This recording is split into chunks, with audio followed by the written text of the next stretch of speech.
Good evening and welcome to the Legends of Tabletop podcast. We're going to jump back into our Fear Itself game tonight. So we're going to do a quick recap because in real time we haven't played in maybe forever.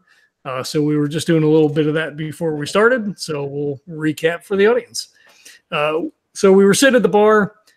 We decided to grab some holy water as we think that potentially Delphine and her brother, the Duke, could be vampires. Erin's convinced. Dollars to donuts, they're vampires. So they grabbed some holy water. Jack invited Delphine up to the room. He slipped her some of the holy water in a gin Ricky, which is potentially her favorite drink. She made a face that tasted a little funny. No, confirmation one way or the other. She didn't burst into flame, so there's that. But while they were in mid-coitus, Jack noticed that she had some bony protuberances on her head, so she could have some horns maybe, or birth defect. Who knows? People are people. It's whatever. Erin went down and talked to the receptionist, Ramona. They were supposed to meet in the morning for coffee. As he was kind of left to his own devices, he ran into the didn't run. He sauntered, sort of sashayed, his whole 50s thing, into the ballroom. Was drinking alone. I noticed another guy across the room. Not like that. Creepers. So he called up Randy and said, hey, there's this one guy in here. I don't know what's going on. Guy sent him a drink. So he goes over, talks to him. American guy. He was like, hey, I'm this hotel guy. Like, maybe I can't say anything, but we're going to buy this hotel potentially. Here's my card. Erin notices, oh, the guy's got a tattoo. Cult member, right? That's what we're thinking. But before that, Erin drinks the drink. So not the smartest thing. So he calls Randy again. Randy convinces him that he's poisoned. Runs into the bathroom. He's in there jamming a finger down his throat. Throws up all over. Randy comes down. He's like, look, you can't stay in the room. You got to stay with me. Let's set some kind of booby trap or some shit. And as we ended the session, Erin was out in the hall recovering. And I was going to say Erin, Jesus. Randy, or Case, as he's better known maybe, goes in to grab Jack. And as we iris down, he was waiting for Jack to approach. And I guess we're going to pick it up there. I'll let you guys kick it off with your characters walking to talk to each other. I don't think I need to intervene much.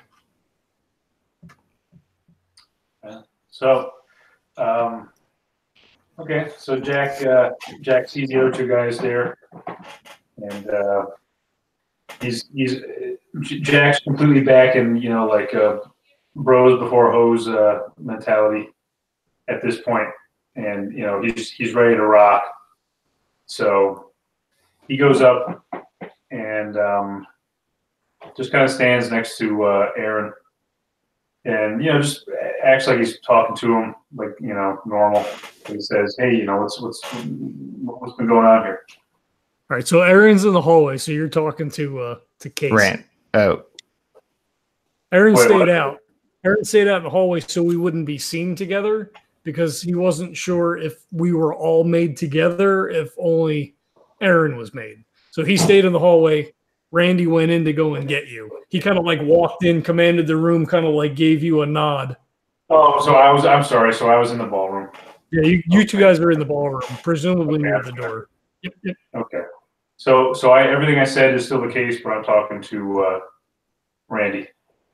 Okay. And Randy, instead of looking horrified and trying to give away what's going on, he basically kind of smiles like he's being very jovial and stuff like that, and goes, Erin might be dying. And he just kind of tries not to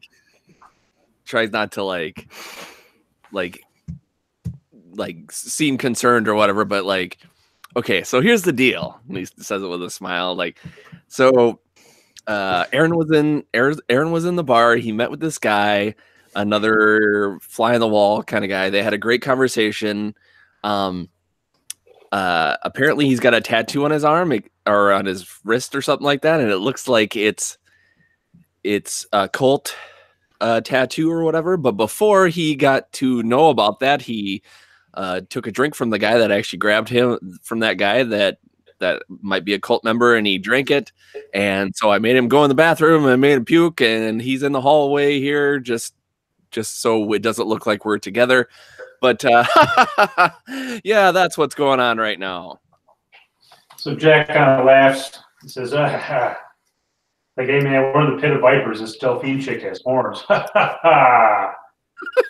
So in that instance, he like tries not to like show shock, but he does anyway. Like, what the fuck? You know, he just was, and then all of a sudden he goes back into it. We're doomed. Awesome. Well, so I think we need to grab this guy with the tattoo, and I think we need to haul him down into that ritual room, and we got to hold him hostage and just see what happens for a while. That's what I think. We need to take some damn action here. Okay, so how are we going to do that? Well, I guess we call the number first, right? What's his name? Edward wants us to call the number. We got someone. I say we call the number. We give as the meetup point this that place, and you know, I don't know. I guess we're going into a death trap on one hand, but on the other hand, I don't know. Maybe there's some kind of ritual protection down there we can invoke or some shit. I don't know. Seems worth a shot. I feel like we're just going around in circles here. Or maybe, well, Erin and I kind of look back into the hallway and I kind of cover my mouth and go, Erin, don't you have that guy's card? He's kind of like got his hands on his knees, sort of like leaning up against the wall, and he's just like shakes his head. Yeah. Yeah. And then he looks back to Jacques and he's like, so, you know, what if we have Erin call his number and say, hey, you know, I've got a couple of friends meeting in my room for a drink, and then we sabotage them that way? We could do that. How do we get him out of the hotel, though? You know what I mean? So well, if we tie him and gag him, then we won't have to worry about getting him out of the hotel. No, I'm saying we take him to the ritual place. Okay, so the place that we don't know exactly what's going on there, and we don't know what kind of evil lurks there, let's take him there where he might actually be part of this group and keep him hostage. That's what you're telling me. Exactly. Oh, that sounds like a foolproof plan. Erin, can you help me out here, please? He like waves a hand. He's like, whatever your name is. I can never remember the other one. So he kind of like he comes up like to the door, but like doesn't step in. And he's like, "What? I mean, I don't want to come in. What's up?" So Jacques here wants to take this cult guy and he wants to keep him hostage in that ritual room. What? No, we just look. We'll call the number. We can get him up to the room. Well, it'd be the last thing they expect, right? Exactly. Well, why can't we just call them and then they come to our room and then we just show them the guy and then they'll take care of it? Why do we have to do all the work? I think that's what they pay us for. Case. God damn it. Well, this case is not solved. I hate it. Okay. I got an idea. Well, how about one of us is like bait? And maybe one of us goes to the ritual killing room. Never split up. Don't you watch movies? I'm just throwing ideas against the wall, see what sticks. You know, maybe it'll be a good one in here. But yeah, I don't know. Maybe we can somehow. My guts tell me we should take the guy hostage, tie him up in the ritual death room, and you know, have them somehow collect him there. Maybe there's more evidence there that these guys can see. I don't know. Oh, look. Just I can call the guy and I'll invite him back to my room and we can snag him. We'll call the number. Then Edward said they'd extract them, but we've got to hold out. So like maybe they won't miss him for a while. I just don't see how they can extract him from a hotel room. That's not our problem, right? I mean, well, it is. How are they going to extract them from a secret room that we can't tell them exactly where it is? I mean, I think it's better to just do the hotel. I mean, they could be dressed like us. You know, they're not coming in suits going down, take everybody down. You know, right? Yeah. Well, But how are they going to get him out of the hotel? You know what I mean? I mean, don't worry. That's above our pay grade. Well, yeah, but if they get caught, then we're going to get killed too. No, how? I mean, we can get killed anyway. It doesn't matter. I was to say, how are we gonna do it? We're not very good at that kind of stuff. Look, people are starting to look at me funny. I'm going over there. Figure it out. Erin walks away. He's kind of like sort of like half turned towards a half open door into the ballroom.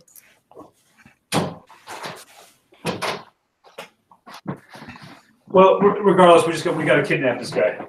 But I just feel like it's too risky to do it in a hotel.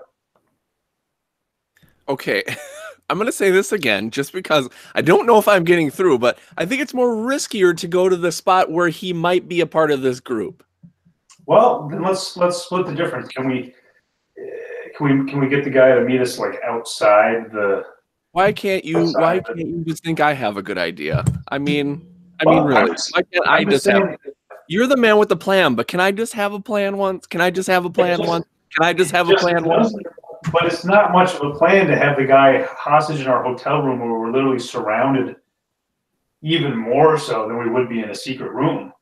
Like these. How do you know that? How do you know that? There might be they might be watching from the room, and there might be 15 of them sitting in between the cracks in the hallways of the catacombs or whatever. Okay. Well, then can't we get the guy to meet us in town then? See, that's probably a better idea. Yeah, because then we're not in the hotel, and we're not in the secret death chamber, and we're in a place where they could easily get him out of there with no problem. You know. What about that bar that we met? What's his face at? Our guide, or whatever, that guy. Oh, that's a good idea. Shanks O'Toole or whatever his name was, I forget. That guy's cool. Wyatt, yes, Wyatt. How could I forget? Lovely young chap. I like that idea. Okay. Yeah. Where's Erin at? Is he still outside? Oh, I think he's taking a breather. Okay. This is such a weird scene with people just in weird places talking. I don't. How about can we just the three of us meet up like in the lobby or something? In place? Yeah, walk out of the room. Jesus Christ! I'm like, you guys are. Yeah, I'm like, why don't you just go somewhere? Well, this is in increments of seconds. This is not increments of 10, 15 minutes like it's taking us to actually talk. So are you going to excuse yourself from Delphine then? Because you did say to her like, "Oh, that's my companion. You know, give me a moment." So like, you can't just walk away, right? I mean, maybe you could. How about this? How about I'll take Erin back to my room. I'll just say, this guy's not feeling very good. I'm going to get him back to his room, and then I'll get him to my room, and then you just meet us there.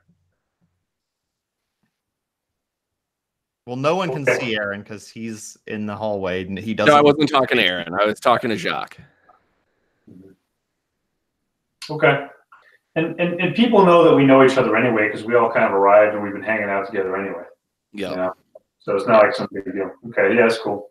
Okay, so I walk back over to what's her name there, and I say, hey, listen, I'm really sorry, but my buddy's really ill. He doesn't feel good. I think maybe it was something he drank or ate.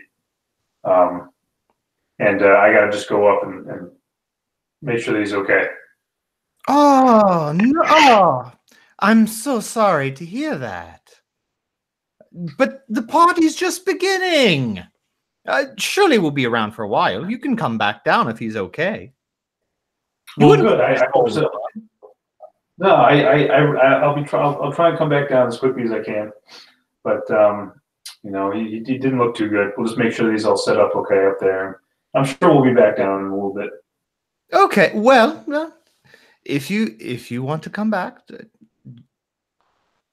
there's more fun. There's more fun to come from what happened this afternoon. So there's plenty of time left in the evening. Wow, she's a real smooth talker. Sorry, Neil. I'll edit it all together. It'll sound fantastic. Can you edit like something that sounds like a normal person talking? Like, Jack takes out both of his spin blades and fucking goes 9. He doesn't do that. So he says, "Yeah, no, we'll surely be back. We'll surely be back, and we will surely revisit old memories later on." Well, I'll save a chair for you, and I'll make sure I have a drink ready. Okay, so he kind of like gives her a hug or whatever, and goes up and leaves the ballroom. Okay. Yep. She turns and continues talking to, fellow revelers and such. Okay. So where we meet now? I guess we go back up to the room then. Yeah, I pretty much, I think as you're talking to her about meeting or taking care of him, I'm basically almost pretty much up at the room by this point. Okay. So are we going to your room then, right? Yep. Okay. So we go up there, and now we're in your room. So Erin, how are you feeling now? Are you feeling okay? Besides having just barfed a few times? Yeah, I feel a little, from puking, but he like holds out his hand. I don't know. I feel okay. I drank some water. It tasted okay. You had me convinced I was fucking poisoned. Yeah, but isn't it better to be safe than sorry? You could be dead right now. I guess, yeah. I guess sorry. You would rather be dead? I don't want to be dead, but I okay, would fucking thrown up in the bathroom. It's nasty. I hate puking. Who loves puking? Really? I don't know. Come on. Bulimics love it. I'm sure they do. Jeez. They don't. That's a PSA. That's wrong. Well, all right. So what's the plan? Do you want me to call that guy and bring him up here? Well, first of all, we should set up that GoPro in your room first. And we got to be careful to open the door. Oh no, we didn't say anything. We didn't set that up yet. Yeah. I think we should just set up the GoPro. Keep a light on, kind of near it to show that maybe you need to see for going to the bathroom or something like that. But shut all the other lights off, and just make sure that there's enough light for this camera, and then we'll just kind of keep an eye on it during the night to make sure nobody breaks in and tries to get you. All right. Well, so we don't want to grab that guy then, or what do you want to do? Well, we still want to grab the guy too. We were talking about seeing if we could get the guy to come to that bar in town, and then doing it there outside the hotel, because then there's a lot of people there though. Then how are we gonna keep them there? Well, yeah, but there's a million people in the hotel. Yeah, but if he comes back to my room, then it's just the 4 of us. If we beat the shit out of him and then interrogate him while we're waiting for fucking Edward or whoever the hell's coming. But first of all, there's people in the rooms on either side of you. They're going to hear. You gag him. You don't let him scream. You fucking stuck a sock in his mouth. They're going to hear if we're beating the shit out of the guy. It's going to sound like we're beating on a big sack of fucking rice or something, Like they're going to hear it. So I'm not trying to sway any plan one way or the other with this information, but you are actually at the end of a hallway and your rooms are 1, 2, 3. That was actually established at the very beginning of the campaign. So technically, yes, there are rooms on the other side of, I don't remember who has the middle room versus the one at the end versus the sides, but you are actually the end cap of a hallway, just so you know your locale. Yeah, I probably packed my PS4, so we can just say we're playing a boxing game too loud. Well, so out of character, Edward's thing was grab somebody, hole up, call the number, hole up till we get there, which presumably was get someone isolated, not in a public place, hold them there till we get there, we'll take them and interrogate them. So I feel like that's easier in the hotel room, but my only concern with that is how are they going to get some guy who's got the shit? Not our problem.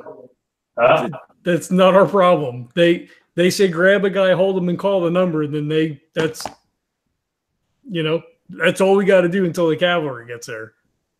If they get here. I mean, if they're not coming, we're fucked anyway. Well, not necessarily. We could always just leave, But if we beat the shit out of a guy and tie him up in our room, we're kind of fucked, But hey, listen, I'll go with it. That's fine. We can do it. I'm happy to beat the shit out of a guy. Well, I mean, what do you? You guys think it's safer to do it at the bar? I mean, I don't. I mean, I thought, Edward kind of indicated he wanted us to, maybe snag somebody here, but I don't know. Okay, we can do it. Erin just shakes his head, just like that. I mean, Randy, what? Chime in here, man. This was my idea, so I go for it. All right. We should just do whatever room number 1 is. We should be in that one. Now, are you sure you saw the right tattoo on this guy's arm? We're not gonna get it, and it's gonna be like a fucking shamrock or some shit, right? Well, I saw. I'm always looking, right? That's kind of like my thing now. Every time I see somebody, I'm like, hey, shake your hand. How you doing? Oh, look that.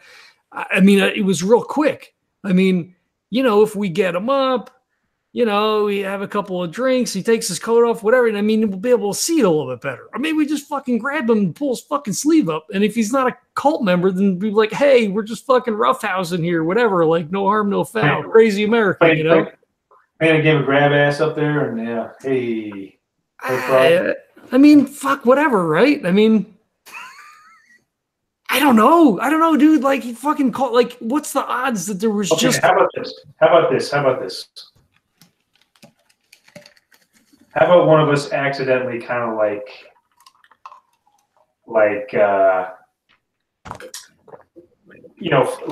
barrels into him, like we trip and knock him down by accident or something, and then as we're helping him up, we can really look to see if there's the thing on his arm for real, how many people have tattoos on their wrist like that? Was he wearing a jacket? What was he doing? What was he wearing? He was in a suit, right, Neil? I think. Yep.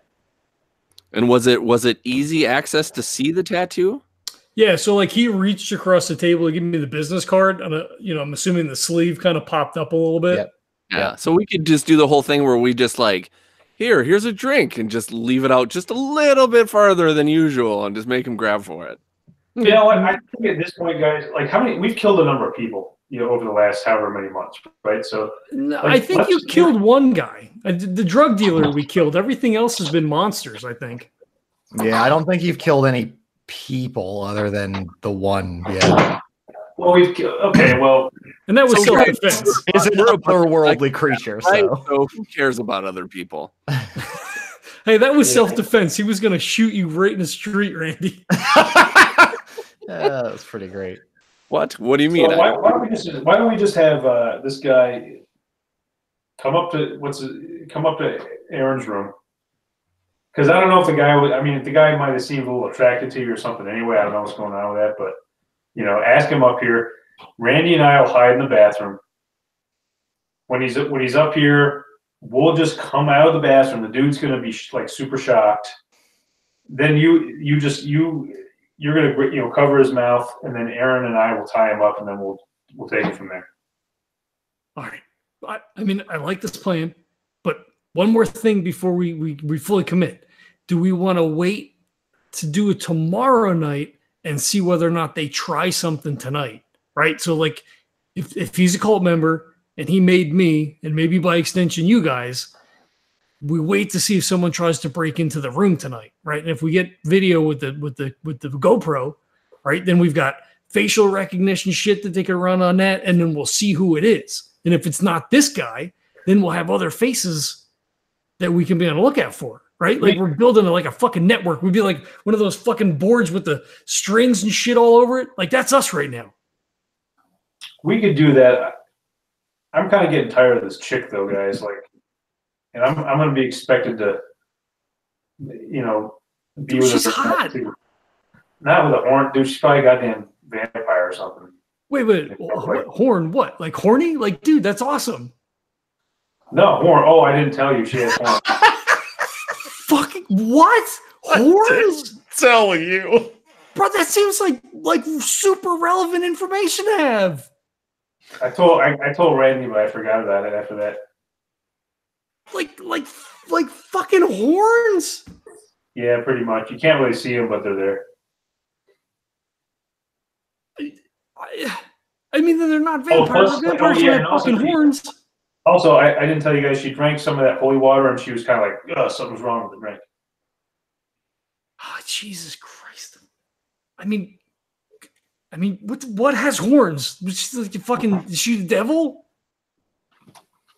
Fucking demons and shit now? Like, well, vampires have horns. Remember in Bram Stoker's Dracula, the movie? Oh my God. I can't believe I was muted the whole time. Thank you, Neil. I was trying to give you you're muted, but I couldn't get the signal to son of a bitch. Anyway. John made the horny joke and I totally made it before him, but I was muted. That was my thunder. God damn it. You missed out. Sorry. I did. Okay, I want to go back to something else. Aaron, just to let you know. Another horny joke. Yeah. Let's rewind this. Yeah, exactly. I'm gonna do it better. No. So if they made you and by proxy made us, none of our rooms are gonna be safe.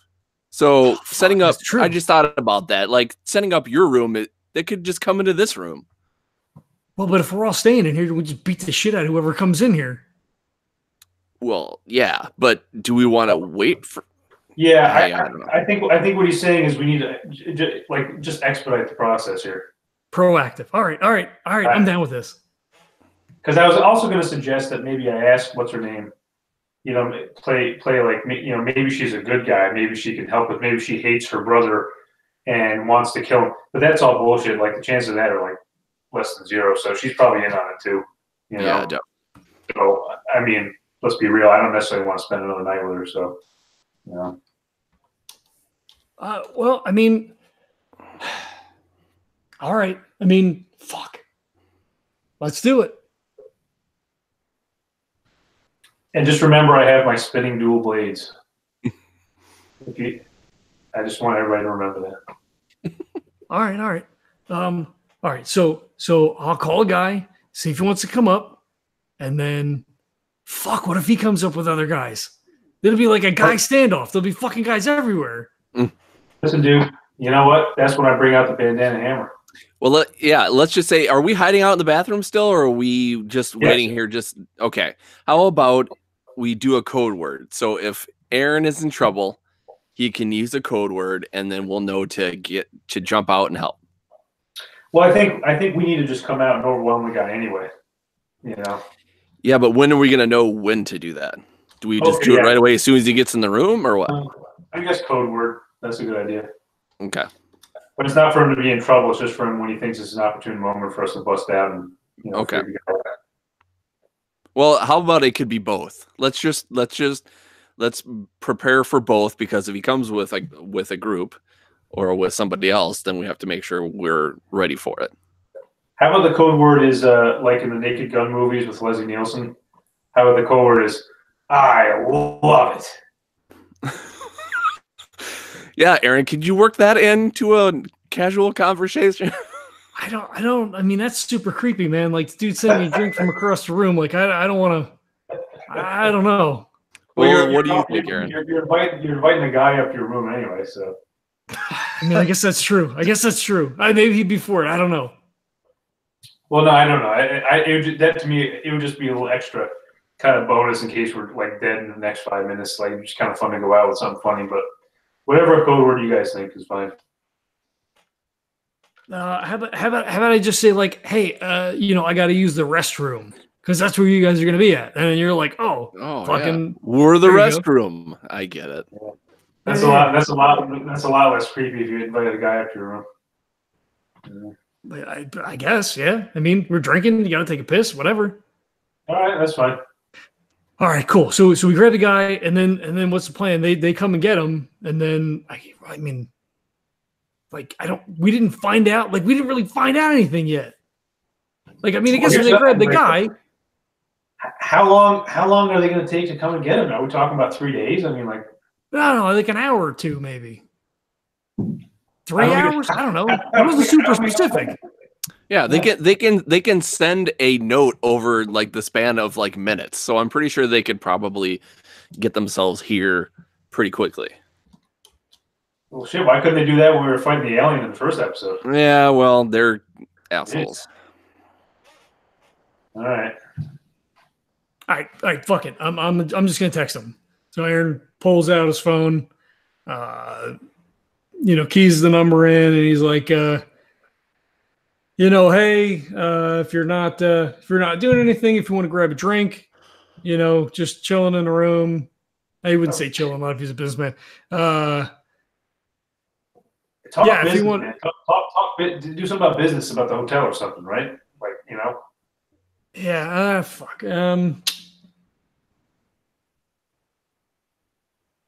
Yeah, it was. It's good to see another American. The party. The party's not my thing. Not into that electro swing. Although secretly, I'm super into the electro swing now that I know it's a thing. It's amazing. So he's like, yeah, if you want to come up and just chat for a bit, we'll crank the room bar and maybe talk some business. Maybe we could talk about your the fuck was it, like he wanted to do like the Seal Hotel, like what was it, like Blackwater Hotel, some shit. I forget what the conversation was. I mean, he was gonna potentially buy this hotel. Well, when I told him I was in security, he was like, "Oh, maybe we could open up like a, SEAL Team 6 hotel or like a spy hotel or some shit." It was. Oh, that sure, yeah. Tell him you've got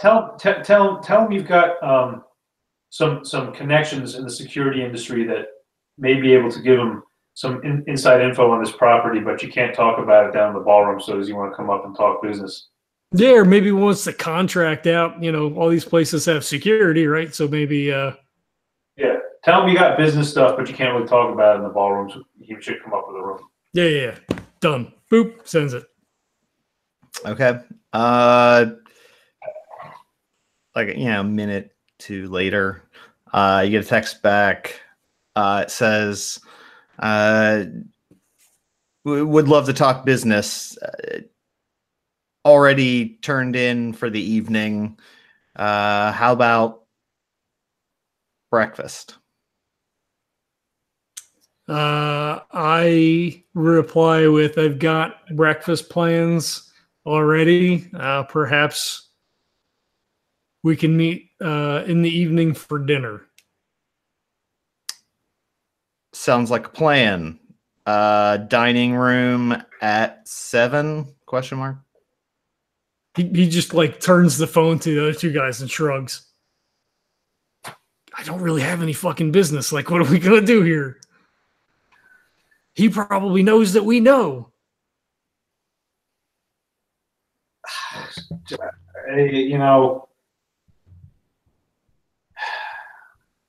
Just say yes, and then we'll deal with it later. I love this plan. I'm happy to be a part of it. Yeah, there's not much else we could do. Yeah, I text him back and say, sounds good. All right. And then he's like, on the calendar. All right. I don't think if they know who you are, they're not going to go to your room at like. Yeah, I guess. I usually try to yes and, but it's very difficult to justify why someone who is knowingly against you would be like, yes, I will go to your room by yourself. Oh, he actually is? Oh, thanks for giving us that actual detail, Neil. Well, he's a cult member. We don't know for sure. It could be something else. Wow. Well, I'm saying, Now we know. assuming someone was, obviously. Yeah. Like, no, Okay, not well, assuming. how about We this? don't know. Thanks a lot, Neil. Okay, I got an idea. Now we have to go to his room and beat the shit out of him. So we got to figure out what his room is. Well, see, that's what I was gonna say. I've got a date with that. Well, a date. I don't know. I'm gonna talk with the receptionist in the morning because I was gonna ask her, if there's any weird shit going on here or whatever. Maybe if I ask her, she'll let me know. It seems kind of weird. I don't know. No, why she we gotta would let me ask. We gotta just ask. We gotta take care of this tonight. Because again, if the dude's asleep, that's the time to break into his room. It might be a little tricky, but we gotta do it tonight. And if he's not there, that means he's a lying piece of shit. And we know it's we have to change the plan anyway at that point. I mean, you're not wrong. How do we find out We where the hell he is? We can be like OJ and break into his hotel room and tie him up. Yeah, but if it's not his room, what if it's just like a fucking generic room? It's like, oh, I'm in 202, and you go in and it's like some old lady and her husband. She has a fucking heart attack. We don't ask him what his room number is. We got to find out some way. We got to. Oh, I know what it is. We got to get down to the computer or wherever they're using, type the guy's name in, find out what room number it is without anybody seeing it. I wonder if that's something that Wyatt could, if they could crack that on their end. Like, how tight is hotel security on the fucking computer, right? That's a good idea. That's a good idea to ask. I mean, I wonder if we can maybe get I wonder if we can talk to him too about maybe getting something that will counteract with, like, every door has like a key that, you get the right code, it kind of, opens the door. I wonder if there's something that they have that we could, like a similar kind of thing where we could slip it in and, override the system so we could get into his room. I might be wrong, but didn't they give us like actual keys in this hotel? Yeah, they're real keys. Yeah. The place is that swanky. Oh, that's like right. Old. It's like old, so I think they. So we'd actually need some like thieves' tools and have to YouTube it to see how we do it. Yeah, we could do it. I'm sure we could figure something to break in, but we would have to figure out. I'm sure they have a computer system. They must have a computer system to know what room you're in. I mean, because people are paying with credit cards. And stuff definitely. Like that. So we could probably ask the guy to hack the system and figure out what room he's in. Okay, Neil. So this is the working plan at the moment. Okay. We text Wyatt, say we've made someone. I got his business card. Probably fake name, whatever. Can you look up this? Is there any way to hack the computer's booking system to see what this guy's room is? Yeah, we want to break into his room, so we got to know his room number. Assuming he's staying in a room. Like, he might not even be in the system because it could be, like the fucking second chef or some shit, Yeah.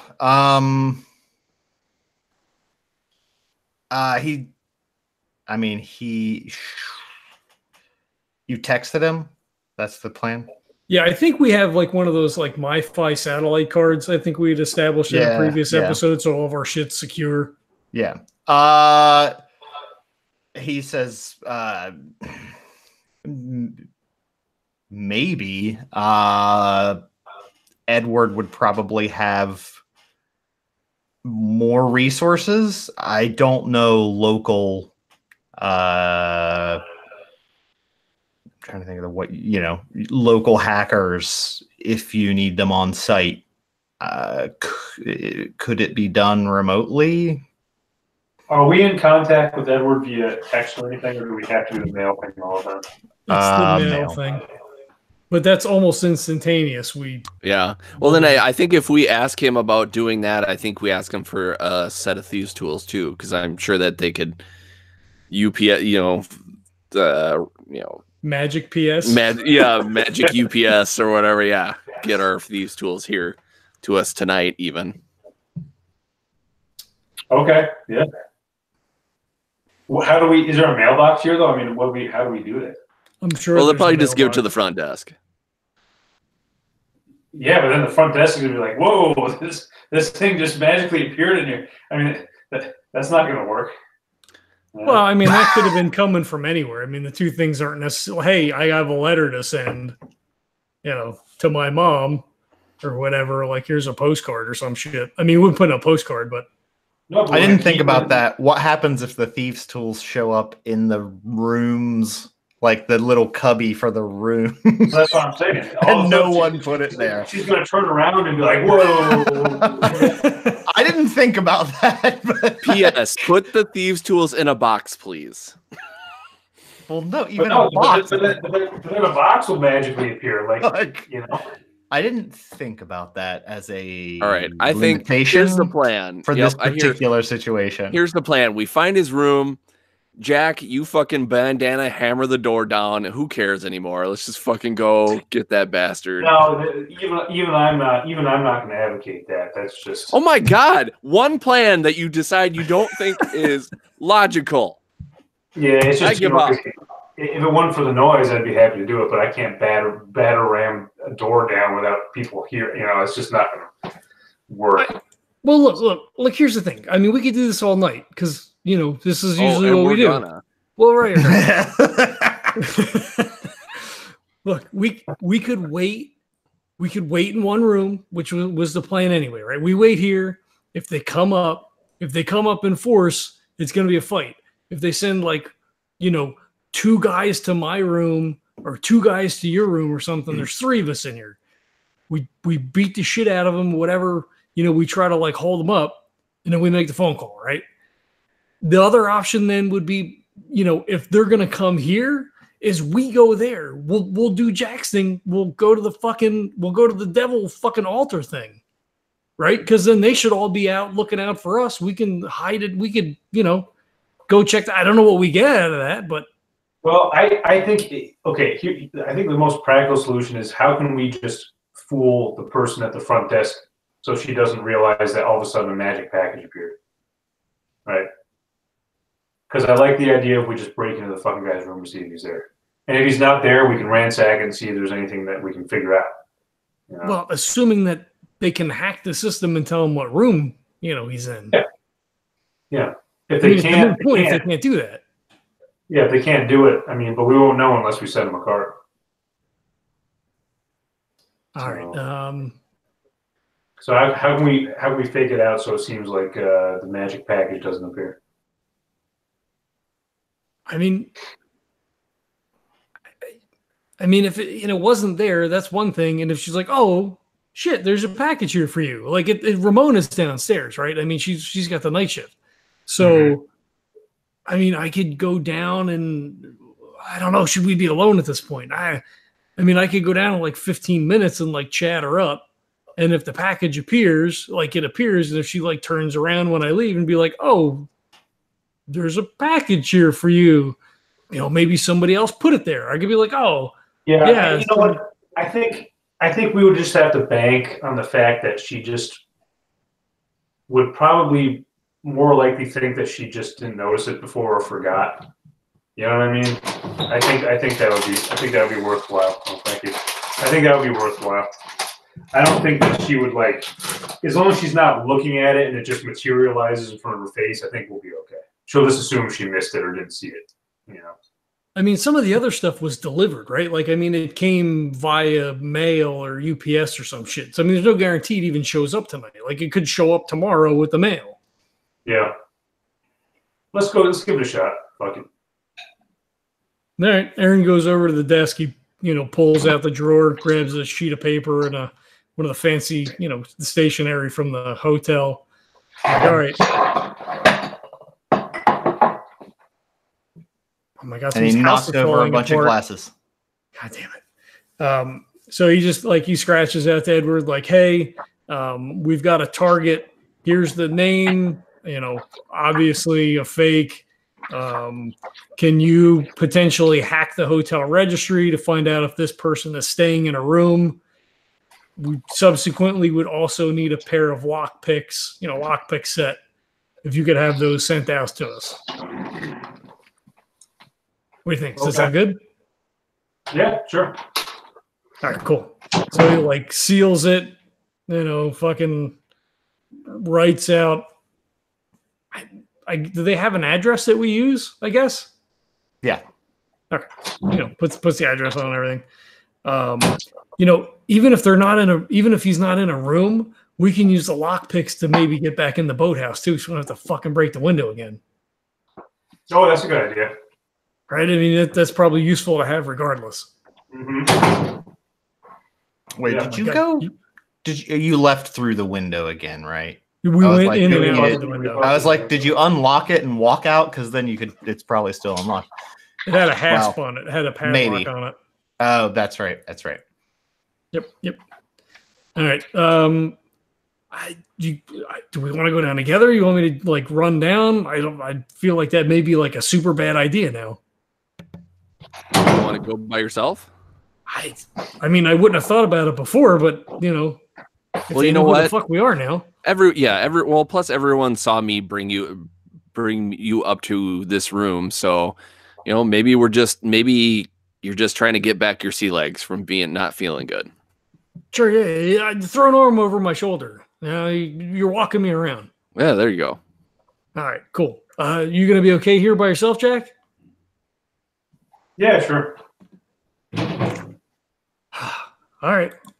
You got your blades? Oh, I've always had my blades. All right.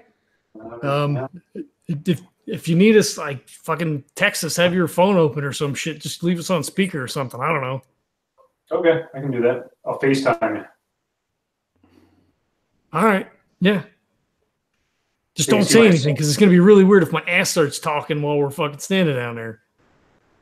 Let me put it this way: if I need you guys, chances are I'm using the blades, so it's gonna be too late anyway. All right. So the magic word is ching ching. Is that what it is? Sorry, I know we're in a lot of danger, but I have to make a joke, otherwise, No, man, it's I fine. get it. I think we're all at the point where we're prepared to die at any moment at this point. So why not? Hey, whoa! He's back. He's back. Yeah, Erin isn't. He is not. He said that already. He's not. He's not. Even you guys are always pushing me out in the front for everything. It's fucking bullshit. It's called Patsy. You're our Patsy. Just come on. I'm just kidding. We love you. All right, let's go. So we head downstairs. Okay. I'm assuming Ramon is still at the desk. Yep. She greets you.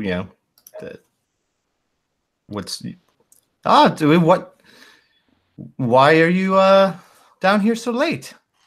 We have breakfast in the morning, right? Oh yeah. I'm looking forward to it. I just I let her back home. I get it. My mom. She's always on me if I'm don't like send her something when I go away. So if you could throw this in the box for me, I'd appreciate it. Certainly. Homesick already. That's very sweet.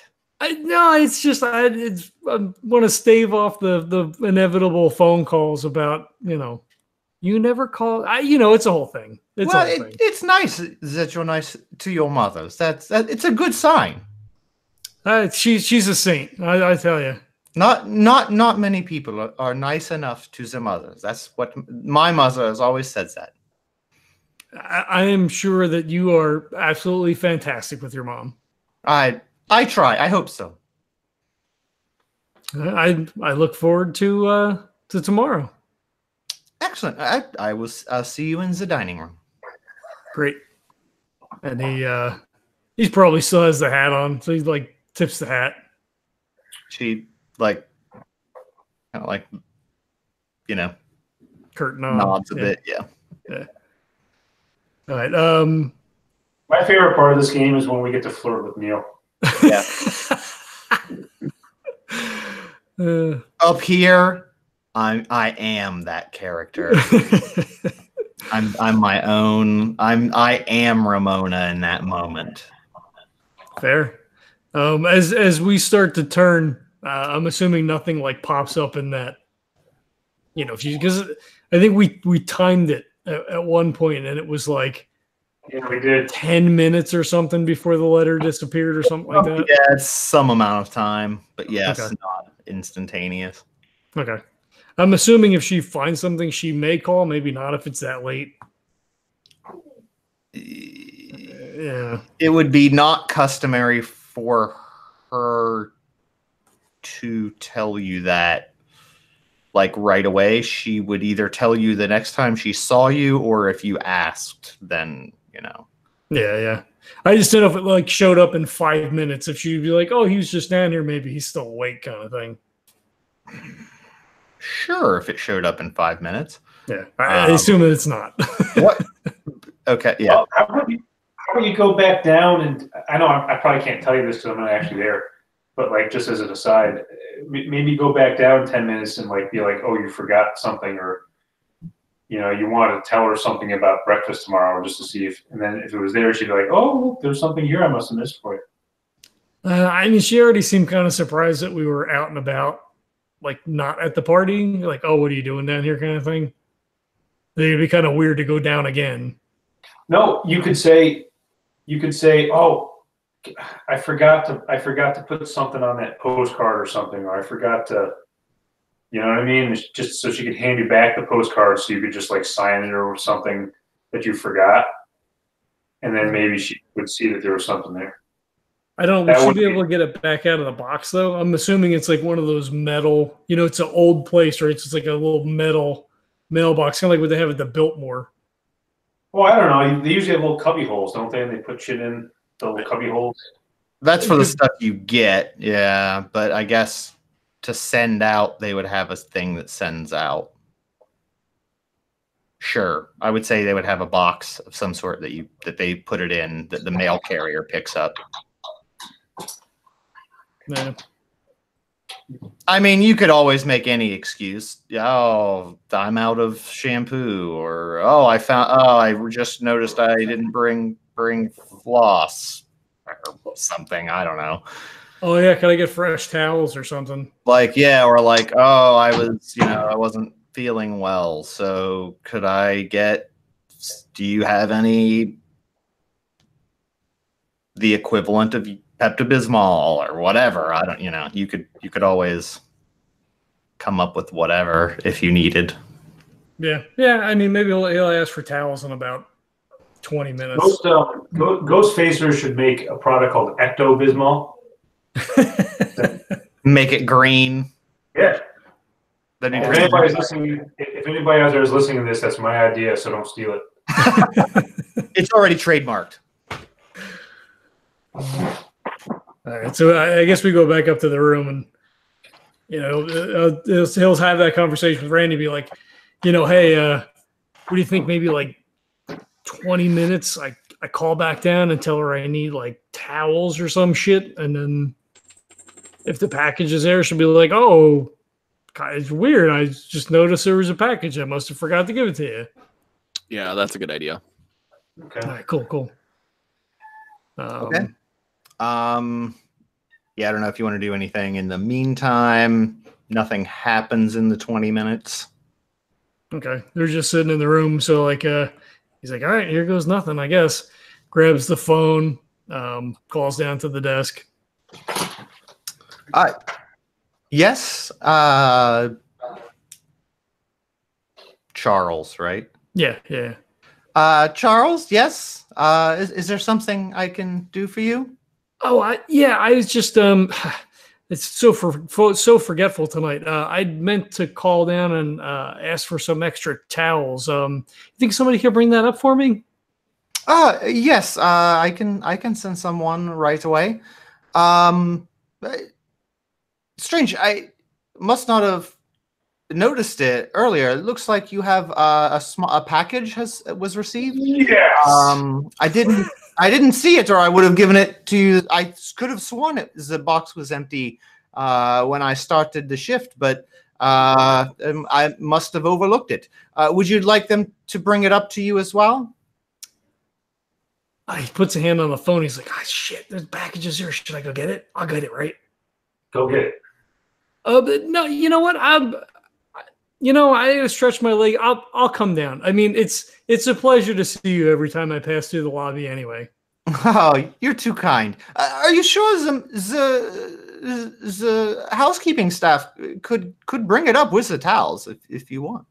No, that's it's okay. I don't want to be an inconvenience, Okay, certainly. Well, I'll have it here for whenever you need it, and I'll make sure the towels are here as well. Fantastic. I'll be down in just a few. Excellent. I'll see you again.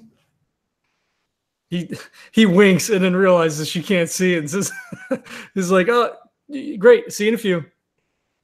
All right. She hangs up. All right. Fucking package is here. Like, he looks at his fucking watch, like 20 minutes. Wow. All right. That's great. I'm assuming there's a fucking letter in there from him too. So I'll go down and grab it and we will beat the shit out of somebody tonight. Okay. You go get the package. I assume you flirt with Ramona some more. Mm-hmm. You get some towels. Come back up to the room. Open the package. I'm guessing. Yep. All right. Inside is it's a small package that inside has lock picking tools, and a note from Edward. It says, "Did rush job. Sounded important. No one by the name you gave me registered at the hotel. Either using another identity for their stay or not staying at the hotel." Aaron just like crunches the letters like, damn it. Not registered at the hotel, guys. Was there something else? No. No. Right. No, I mean, it's basically like, keep us informed. Sounds like you're on the right track. Okay. Crushes the letter. I wonder if he's still out and about, if one of us could follow him back to his room and then we could meet up afterwards. I mean, I'm thinking he probably doesn't actually he doesn't have a room here. Oh yeah. I mean, maybe. Yeah. Well, yeah. I mean, who knows? I mean, maybe, he was here. Or maybe he goes to the room that Jack is talking about, and maybe we do what he says and follow him there, and shit goes down. Well, I think that's a good idea that we just see if he's around and just we just shadow him and see what goes on. I mean, we could do that. Were you supposed to meet Delphine again? Yeah, I was just gonna say I mean, if he's still in the ballroom, you'd see him there, right? Presumably. Here's the problem. I don't want to be taken away from this right now. You know what I mean? Like we got to act now, so I don't want to get caught up having to deal with somebody else. So what should we do about that? Well, I don't know. I mean, it wouldn't be weird if you went back down. I mean, it would be weird if I went back down. Yeah, we don't necessarily have to hang out. You don't have to hang out with her. You can just be like, hey, I'm hanging with my buds right now, maybe another time. Or you could go down and tell her and be like, hey, I'm sorry. I'm not going to be able to make it back down. My friend is not feeling well, blah, blah, blah. We're going to just hang out with him and, pass the time and then just see if the guy's there. If he's there, you could fucking wait it. I guess it would be weird though, right? You're like in a hall, just fucking standing outside the door waiting for the fucking guy to come out. Then he's going to see you and you're going to see him and it's like a whole fucking thing. What if I just asked her about the dude? I mean, you could. What's he look like and stuff? Erin pulls his phone back out, scrolls to the picture. Well, she said she and her brother own the hotel, right? They're the family that owns the hotel. No, they are staying there. They're royalty in Cherbourg or something like that. I forget what the fuck she said. Yeah, I made up a very specific like Principality of Switzerland. It's Swiss royalty. Okay. I don't remember. Okay. Let me go down and I'll talk to her. I'll see if I can extract some information. What I'm gonna do is I'm gonna tell her that I ran into this guy and he told me not to tell anybody, but he's looking at acquiring this hotel. I know she and her brother stay here all the time. Do they know anything about this? That kind of a thing. That could work. So we can try that. What does the dude look like again? Erin holds the phone back out.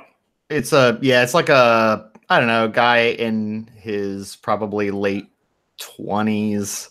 What I'll do is Erin can just send the picture to Jack, and then he can have it on his phone. Oh, that's a good idea. Yeah, let me just do that. Yeah. Okay. All right. So I go back down there and I find her, and I have the picture. Let's assume that he already texted it to me. Okay. And so so I'm back and blah blah blah. So I essentially do what I just said. I say, hey, listen, I was up there talking with my friend, and he and I both ran into this guy who's going around kind of saying that he works for this big hotel conglomerate, and he's here kind of looking to acquire this place. And I know you and your brother seem to be kind of regulars here. You guys say you come here all the time. I'm curious if you know anything about this guy. And I show her the picture. She takes a look at it, and she kind of like frowns a little bit, and is just kind of like, that can't be. That's impossible. This man he's not a hotelier. This is one of the maintenance men here. He's worked here for some time now, several months at least. He fixed my sink when it was leaking. Well, that's funny because I saw him over there talking with my friend. And he gave him his business card and everything. And the business card says, whatever hotel thing he works for, it's on the card. That's strange. Why would the guy be lying like that?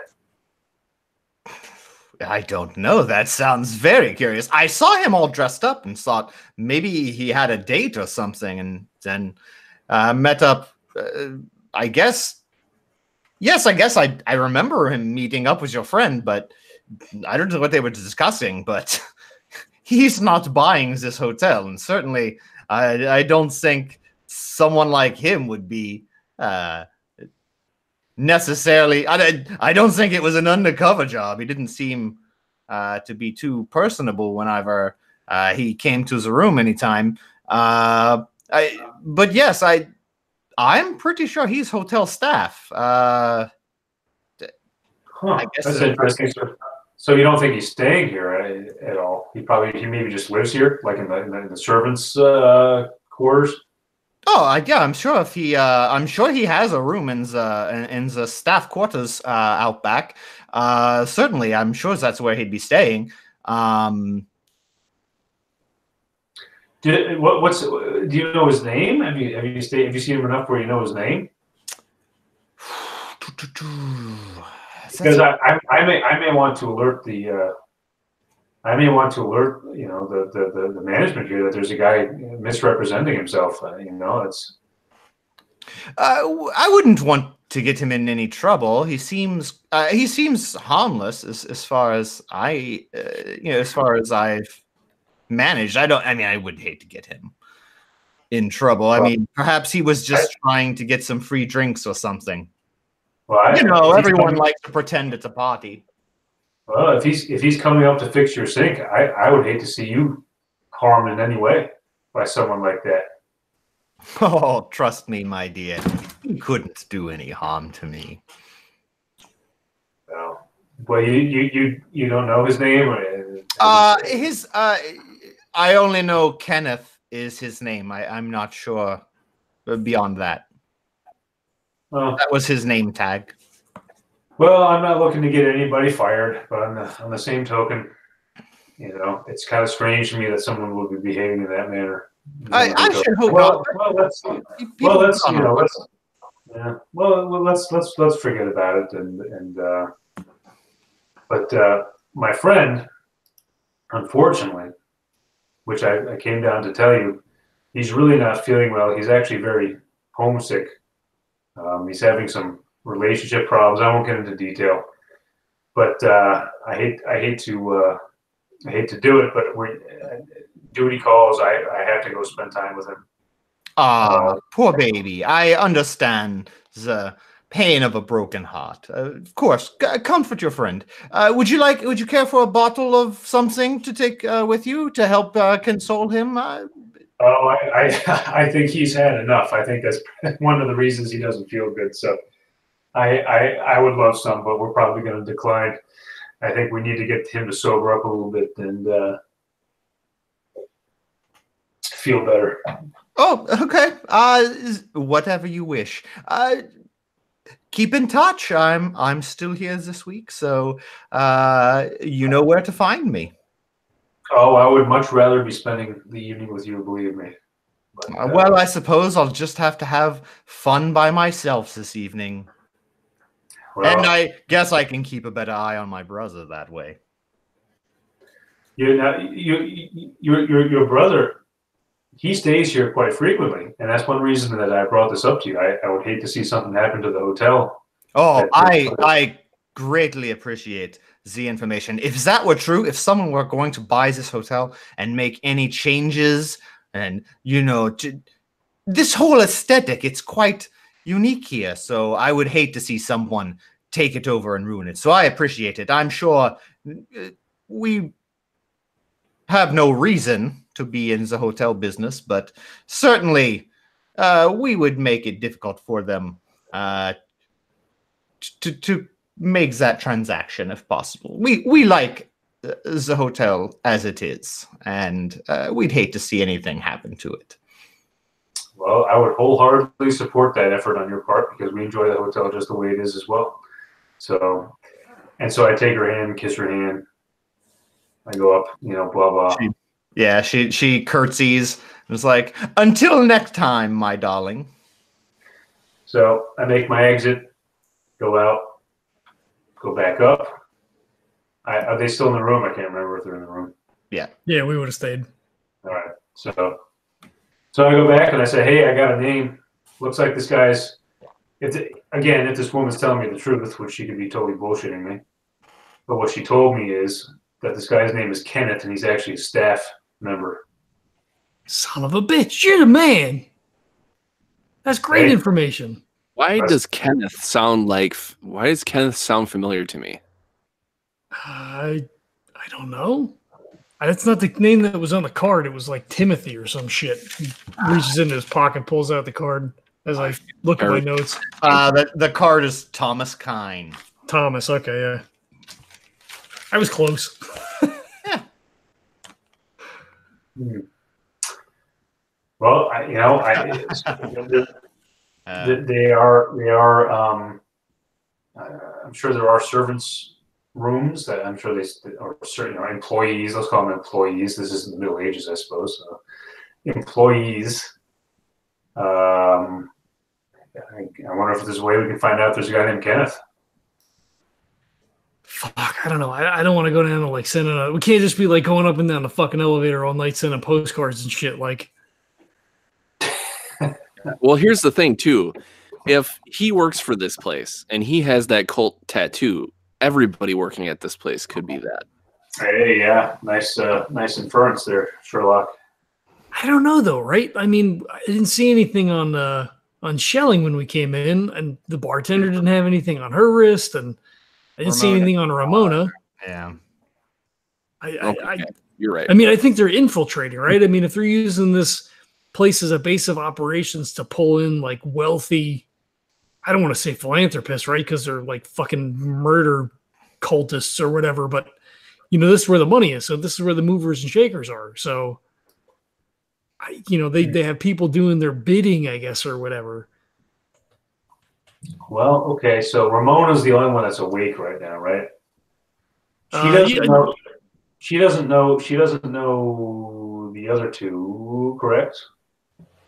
Well, Schelling's her boss. I mean, she knows him for sure. I don't know whether or not she knows the bartender. I mean, She would likely know most of the staff, like staff. No, I'm saying she doesn't know Kurt or myself at this point. Oh, Kurt just Case just went down with me. So I mean, we came in together. She checked us in together. Okay, so what if I went down? We need a story where I had really excellent service by someone named Kenneth, and I want to leave him a tip or a present or something. And you know what I'm saying? Let's figure something out where I can go and we can figure out if there is a guy named Kenneth and where he actually stays. I mean, that's not terrible. I just wonder, like, I mean, if we pursue him that hard tonight, then he knows that we know. I mean, as far as we know, he thinks he's onto us, and that's the extent of it, right? I mean, like, we invite. I don't know. It's fucking. Well, here's the thing. Like Inception level shit. Our best bet is to catch him at night and beat the shit out of him. You know? I mean, I don't disagree. So if we could find out right now. Before you get too deep into it, Randy, I'm not saying this is a 100% connection.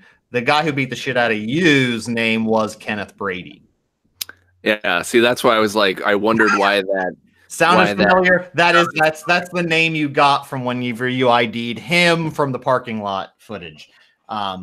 Anyway, I'm not saying it is him, but I'm saying the name Kenneth would strike that bell.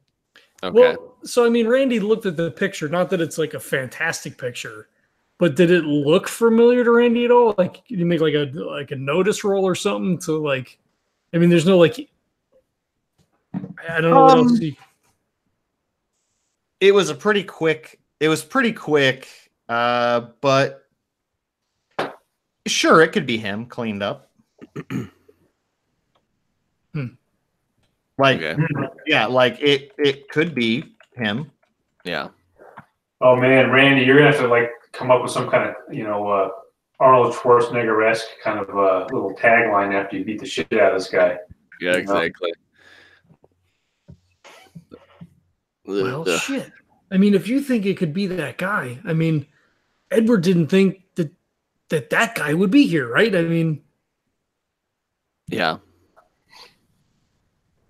Well, regardless, we know he's lying to us now, or I guess we don't know. She could be lying to us too. Well, I mean, there's nobody here by that guy's name, so I mean, clearly there's lying everywhere. We don't know that. Yeah, fucking Edward. No, Edward said there's no one under Thomas Kine. Oh, that guy's name, yeah. Registered. But she could also be suspicious now that we're onto him and making up a story. Hey, wait. Remember when we were outside? Isn't there like a fucking? There's a house or some shit in the back that's like the fucking employee place, right? Like an employee lodging. I believe so. Yes. Does that sound familiar, Neil? I know there was a stable. No, yeah, 100%. There is like it was a servant's house, obviously back in the day, but now, yes, the hotel's fairly. I mean, it's fairly far from town in general, and sometimes they get snowed in. So, yes, most of the staff tend to have a room there. So, or at least many of the staff live on site versus kind of commuting in. At least the younger and poorer of them that don't want to bother having to pay rent. So yes, there is a staff's quarters out back. It's like, no, obviously not the size of the hotel, but pretty big building. But you've not seen inside it, but yeah.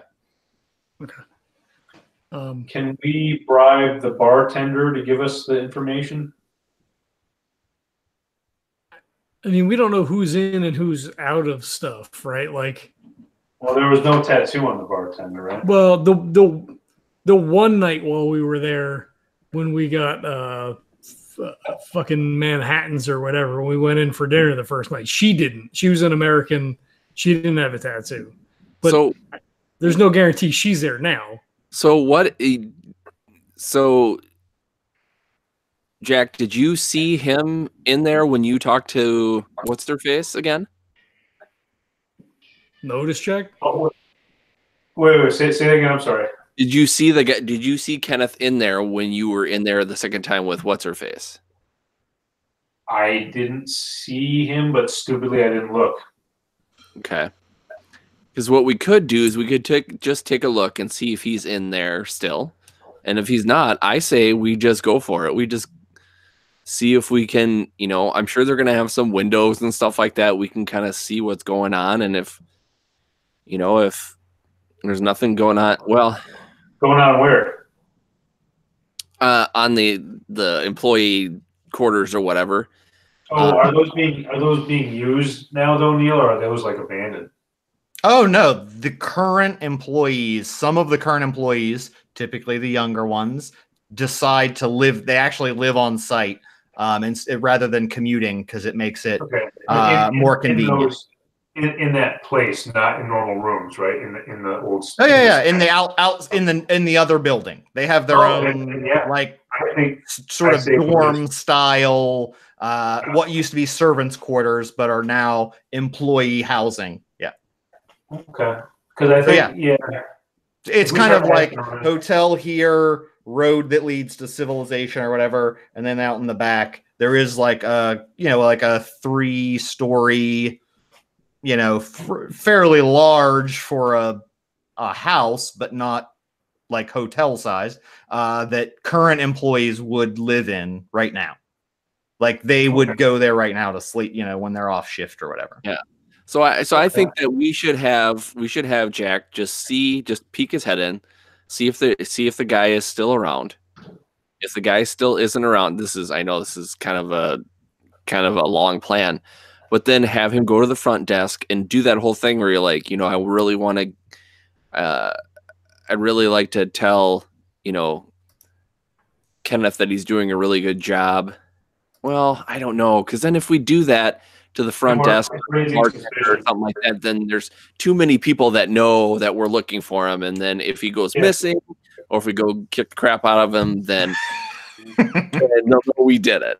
Yeah. Well, already now, by way of necessity, already what's her name knows. Yeah. But she also doesn't work. She also doesn't work there. So if he's missing, she may not necessarily care or know. No. Well, before we go too far down the rabbit hole, can he make a retroactive notice check? So, like, he knew where he was sitting at the table when Randy went down and, like surreptitiously pointed him out. So I have to imagine when he walked in the room, his eyes would have naturally gravitated to the spot, right? I mean, sure. Yeah. I would say he wasn't specifically looking, but I'll say, at a -1, but I guess he has points in notice. So we could spend points in notice to offset, but I'd say -1 because he was kind of like focused on like, got to get this information. Yeah. But he can make a notice roll. So you have 2 points in notice if you want to spend anything. Yeah, I'll spend them both. Okay. So you got a +1 to your roll. Roll a d6. Okay. Hold on.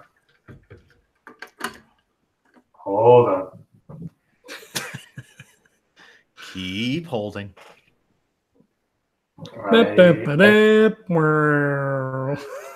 Yeah. It's like. Okay, I got it. Here we go. There, that's what I was waiting the sound. for. That's the sound. I got a 6 I shouldn't have spent, but hey. Hey, it happens. It was 7. Yeah, he was still sitting there. Still sitting there. Okay. At least then, yeah. Well, that wasn't too long. You noticed, it wasn't that long ago. And you noticed, like, he was, looks like he'd had a few drinks, and then, you weren't sure. It didn't look like he still wasn't, like, carousing with everybody. But, so he was there, you don't know how much longer, it looked like he still had half a drink at least when you were there. All right, so if Jack tells us that, then So then Erin's like, all right, look. So the employee place is in the back. If he's still downstairs, why don't we get fucking all suited up and we'll fucking go and wait outside the not the servants' quarter, but the employee quarters, right? And we could fucking snatch him when he's going back to the room. Like we get him outside. But what if he doesn't live there? Well, I mean, what else are we gonna do? We can't break into a room. The guy knows who we are. What's our other option? I think it's a good idea, and unless, I think that's the best idea. I think we just scope it out. I was going to say that perhaps Erin goes and maybe goes and somehow, how should I say, comes onto him and somehow suggests, that they kind of go back to his room or something. No, I mean, he already said he turned in, man. Like we can't. That's not going to work. Like this is all like stealth fucking SEAL Team 6 shit right now. Oh, he did lie and say he turned in, didn't he? Yeah. Yeah. Okay. Maybe our best bet is wait for him. Yeah, let's do a stakeout, man. And then we could just try to fucking grab it. If he doesn't come, he doesn't come. I don't think I was going to sleep tonight anyway, so it doesn't fucking matter. Yeah. Stake it out. Well, and while we're waiting, we could always periodically hide our phones and we can check on Erin's room to make sure no one's busting in on it. Yeah. Oh fuck, we got to set up that camera still. Yep. All right. Well, let's fucking do it. It's cold. Make sure you get your gloves. You get a fucking get your hat and everything. You want to get frostbite. Okay, so why don't we go, Erin? Why don't you go set up the camera, and why don't we all meet back here in like 5 minutes? All right. Cool. All right. We'll get our shit and we'll come back down. I want to say this was probably our last camera, right? It's not like we brought 30 GoPros with us. We lost one. Yeah, I mean, I would say you might have 2, maybe 3. A preparedness could give you a third if you needed it, but I'll spend it. I want to roll some dice. I never roll dice when we play. Yeah, there you go. I mean, it's usually bad, so it's good that I don't roll dice. I mean, honestly, there's not a lot of times that I try to, I do try to have you roll them sometimes, and then sometimes I like to just see what things happen. But, I have a feeling once you actually initiate doing something against somebody, then you're definitely going to roll some fucking dice. So. Yeah. All right. So I'm not going to spend. I'm just going to roll. I rolled a 6. Yeah, you got 3. You got 4. You had 1 for each of you and an extra just in case one died. Sweet. All so right, you got 3 right now. All right. So Erin, just for the listeners out there, I hope they're enjoying the Fear Itself terrifying planning action. Every goddamn time I hate it. Every episode, there's. I mean.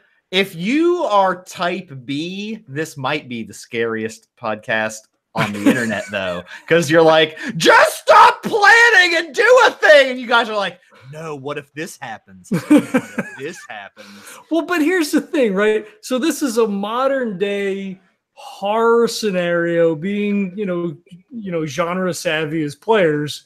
It's not like, oh, we just fucking run in and grab the guy in the ballroom and beat the crap. Like, it's like, oh, fuck, if we screw this up, we could be killed. We whatever. I mean, it's true. I think there are times you are overly cautious. I know, we are, for sure. At the same time, I think it's funny that it's like so much planning. But well, listen, we've been playing for like an hour and a half and we haven't done shit. You guys got some serious clues out of that. I know. If you guys just targeted the listeners, there must be some kind of Sherlock Holmes role-playing crap out there. If you guys just did some Facebook ads and targeted those people, man, they'll all love this shit because we're going like total, like, analytical, okay,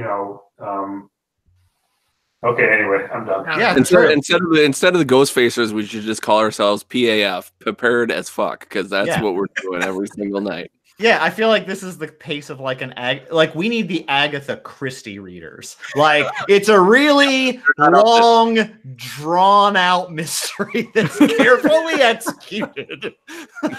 Hey, this is a huge sandbox, Inception sandbox we're playing in right now. I know, guys. That's what I'm saying. This is the problem when the DM doesn't railroad you. I let you do whatever you want, and I try to make realistic and interesting things happen with it. And there's so many ways this could go, and so many things you have and haven't done that I'm like, there's plenty of room. So plenty of room to play. All right. So Aaron goes to his room. He sets up one camera. He grabs the other two. Okay. Oh, we lost one. So I have 3, right? Yeah, so, you have 3. He grabs all. So he sets up one, and then he grabs the other 2, brings them back to Randy's room. And he says, do you want to set up one in each room? I'm kind of thinking maybe we should bring one with us, right? I mean, would it be easier to run with a GoPro than with the phone? I don't. I mean, I kind of feel like we should get some fucking video of this shit while we're doing it. Technically, GoPros also do have like harnesses that you could put on. It would just look really, really obvious at the time that you're wearing it. Put on your head, like all the straps on your head. Yeah, you can. Well, I'm just thinking you could carry it. You know what I mean? Like the palm size. So yeah, they're small. We should ask what's his nuts, dumbass. We should ask him for some of those glasses, the steampunk glasses like you have on your hat, Jack, and we'll make it GoPro glasses, and you'll see everything every single minute. I mean, we could always get like some kind of weird fucking body cam. I'm sure look, it doesn't matter. Do we want to bring one, or do we want to set one up in each one of the rooms? Because that way, if they come for one of us or all of us, we'll see all those people potentially. Yeah, as much as I'd like to take one with us, I think we should set up in each of our rooms just in case somebody, because again, if they know we're all together, they could break into any of our rooms. All right. Does that program like split screen that shit or what? We usually only do this with one. Yeah, it does. Okay, that's canon. Fuck you. I can set it up. That's fine. Yeah, if not, I would find a hack. I'm good with that kind of shit. Yeah, it wouldn't be hard. All right, so we try to find. All right, so again, I fucking hate to call for it. Should we make a roll to find like the stealthiest location in the room so that hopefully it's not noticed? Like last time, we just stuck it in a plant and they found it. So is there some way we can like optimize the because we're blacking out the on light and all that shit, right? So. Yeah. Yeah. Oh, I have an idea. Rolls. I have an idea. What about the top of the curtains? Like they must have curtain rods, right? I don't know if we have a window in the room or not. I'm assuming so. I mean, it doesn't mechanically matter where, as long as we. I would say you could do, and it doesn't mean like they would or would not definitely be seen, but you could either do filch or hiding. I don't have hiding, and I've got one in filch. So would using a lockpicks be filch, probably? Well, technically, if you're yes, but yes. Sorry, I'm thinking like, yes, if you're asking, would you use them for that? Sure. You would use filch for the lockpicks. But I would assume filch is also like, if you can steal things, you could hide things. Yeah. And hiding is technically hiding your body, but hiding I would also count as hiding a thing. Okay. I mean, it's a general ability, so if we sleep, we can refresh those pools, which we're super bad at doing. Yes. Okay. I will spend the well, 2 pools. You'd refresh 2 pools once per adventure mission. I can't remember. I don't know. It's two pools per 1 mission, basically. Fuck. We'll never. If I spend these points, we're never getting them back. I just make a straight roll. Fuck it. Unless someone has points in filch that they want to spend. Or hide. Yeah, I think we could use them for other things. Okay. 1 roll, 3 rolls. How do you want to do it? 3. All right. This is Aaron's room. I got a 1, so fuck that die. We're not even running again. It's kind of, you hide it, but not well. It's just kind of sitting on the shelf behind a book. Yeah, yeah. All right, Randy's room. I got a 1. What the fuck?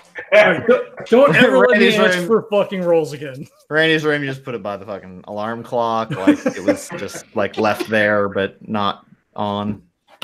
2. Jack's room got a 2. Yeah, they're all. You basically just put them on like the desk, like on the desk or on the nightstand, and they don't look like they're on, but they're not really hidden. Fuck me. All right. Or I'll say that's probably unrealistic. Before they see what's going on, possibly. Yeah, yeah. Well, wait though. I mean, is that really, again, like you said, is that realistic? I mean, his intention was to hide them. So yeah, I think it would be more like you hide them, but just not in a place that's so hidden that you would like never notice it. It's like they may have a chance of seeing it. If they turn the room, they're gonna find it, right? So like I put 1 in the plant again. I put 1 like there's books together like on the shelf, so like pull them apart a little bit and stick it behind it, so there's like a gap in the book, so it's kind of obvious. Yeah, right next to a couple of Agatha Christie novels. Yeah, or you have like a pile of like your like dirty clothes that have you've been wearing. You like put it in that drape it over, or whatever. So they are hidden, but yeah, just not extraordinarily well. Okay.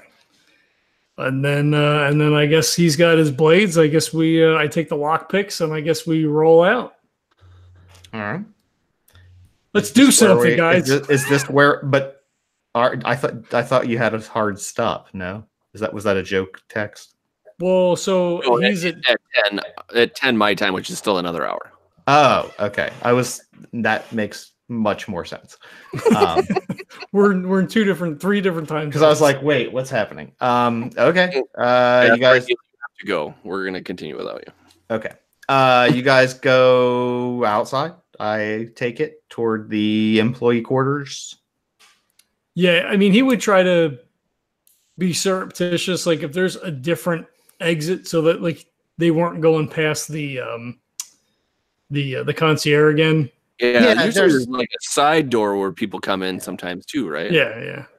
There's plenty. I mean, there's at minimum like hotel. There's the main front entrance. There's at least one back entrance in like the center that's kind of like directly behind the main entrance. There's one entrance on each side of the building, and then probably one more. So on one of the wings that has another. Okay, Erin would make for the first available door, and then just be on the lookout, like to make sure the guy doesn't come walking out and be like, "Oh, hey." Yeah. I didn't decide which side you were on because you're on a corner. I mean, it might be the back then if we're at the end of a hall. You are at the end of a hall, so I would say like if it's this, and so just map wise hotel here, at the rear on the left or on the right if you're facing the building. Rear right is the employee quarters. You're on that end. Okay. And on the left side, that's the left side as you're facing the building. That's the path that leads to the lake house. Okay. So employees on the opposite side of the building from the lake house, you did come in and out of that lake house side door on the side when you were almost had the tree fall on you and shit. So the closest exit technically to you would be go straight down the stairs where you are, the closest set of stairs, and go out that side entrance right where the employee housing is. We do it. Okay. Do we need to roll anything? God, the guy comes walking out. Just let him say it. I know. I'm gonna go with. He's always ruining these. That's another part. It wouldn't take us as long too as John suggesting things that would put us in peril. Yeah, well, but it makes sense, right? Like we just, like Neil said, we just play and we just like interject things, but we never actually fucking roll anything. DM is to throw shit at us. Don't suggest things to him for him to throw at us. Come on. Give me a notice. Can we all make the notice roll? For God's sakes, I'm not going to be able to do it. I'll allow it. I mean, I would say as we were coming down, like, hey, Neil. be on your guard. You know, the guy might still be inside, blah, blah, blah, whatever. Yeah, I'll allow it. 5. I actually made it.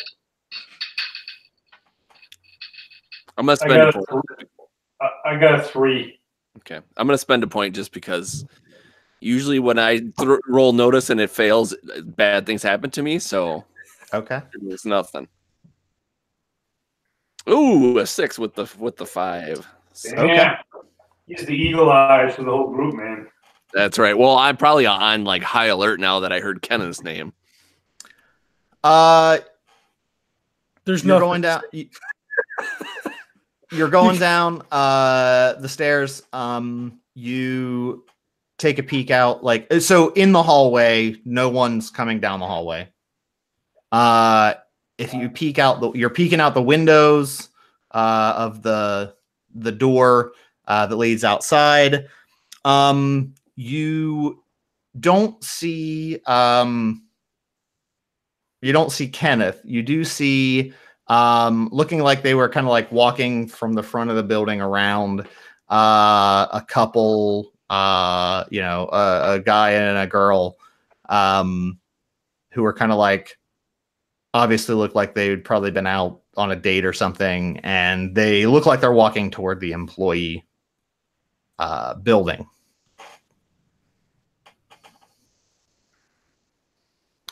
Is that just Randy, or is that Randy and Erin? All of. Well, Randy and Erin, not Jack. Jack's too busy looking at the hallway and like still clear, guys. So he didn't see outside. Nice. Does it look like Kenneth? I mean, if he's got a coat on, would be... it's probably not him. Okay. You can see the front unless he changed clothes from the suit.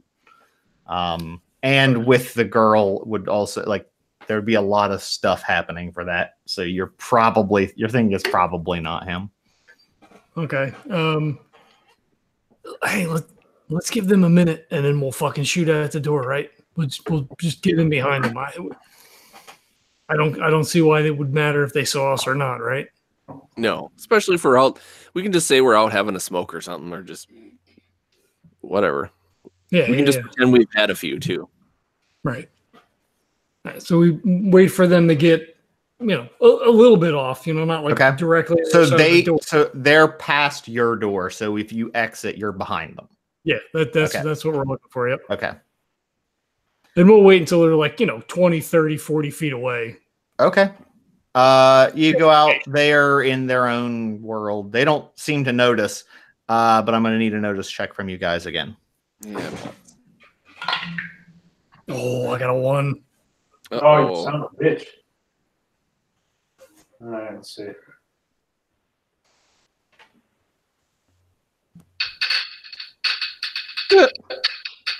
Love it. Ooh, I got a 6. Oh, wow. Good, because I also have a 1. Oh, geez. Wow. I got a 6. As you come out, you notice them walking toward the door, or they're walking, toward the employee quarters. Randy and Erin are like, "Fuck, it's cold." They're not really paying much attention. You're looking, and you're just kind of like you scan the surroundings, and you happen to notice there's a keypad beside the door to the employee quarters. Fuck you, Neil. Well, there's still a lock. I mean, it still opens a physical lock, but so you see a keypad that likely you enter a key code to open the door that those two are walking toward, presumably. Proceed with what you want to do. Yeah. So Jack just takes off with super stealth speed. Can you do both of those things at the same time? Yeah. Shut up, John. So he's running on Sure. top of the snow like Legolas, and Yes. Crunch, crunch, crunch. And he's like he's going from like tree to tree, right? He's going from tree to tree, and he just fucking goes as close as he can without alerting these people, okay, or like what he thinks is not alerting these people. sure. To see if he can fucking see as close as he can with what they might be typing in. Oh, Okay. good plan. God, Meanwhile, Aaron's yeah. like, "What the fuck is he doing?" Oh yeah, because he didn't tell you. He just And took off. remember, Jack has athletics or whatever the fuck he has because of the wrestling thing. I don't know what that's going to require an infiltration if you're trying to get close and be stealthy for sure. Okay, 1 second. Or you would do a harder notice check to just see from where you were. Would that be even possible though, or You would get some idea, but you probably wouldn't. Yeah, you wouldn't see exactly. Can I do a combination? Or alternatively, you do something that doesn't require stealth, but infiltration for sure. If you want to do a like stealthy without them noticing you running through the snow, obviously. But if you have some other, you could always come up with another way of potentially, or you can try the stealth. You could roll without points. It's a general ability, but It is okay. All right, I'm gonna roll. And you spent both your points. You don't have infiltration, and you spent both of your points in notice. Okay, I guess I'm gonna roll the stealth then, right? Is that how it works? yeah, just a straight D6. All right. I pull up my handy dandy app here.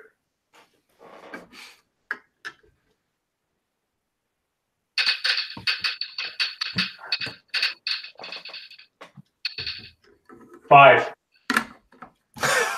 I'm gonna have to see that. Well, it's gone now, but I got five. Randy and Aaron are like, Jesus, it's cold. Jack, isn't it? And then you're just fucking gone. Like, you just start running really quietly through like a little path in the snow behind these trees. And you make it like definitely within like viewing a distance of the keypad. They don't seem to notice you at all. They're probably drunk and all that shit anyway, right? Probably. Well, yeah, they're drunk and they're kind of being loud, and he's trying to like be like, you know, he's like trying to impress her a little bit and be like, yeah, but I was like blah blah, and she's like, oh, you're so funny, like clearly flirting and whatever.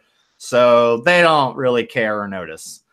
At this point, you got the stealth roll, so you're close enough. You see them enter a 4-digit code. Then you know the 4 digits. I'm not going to make you write down the 4 digits specifically.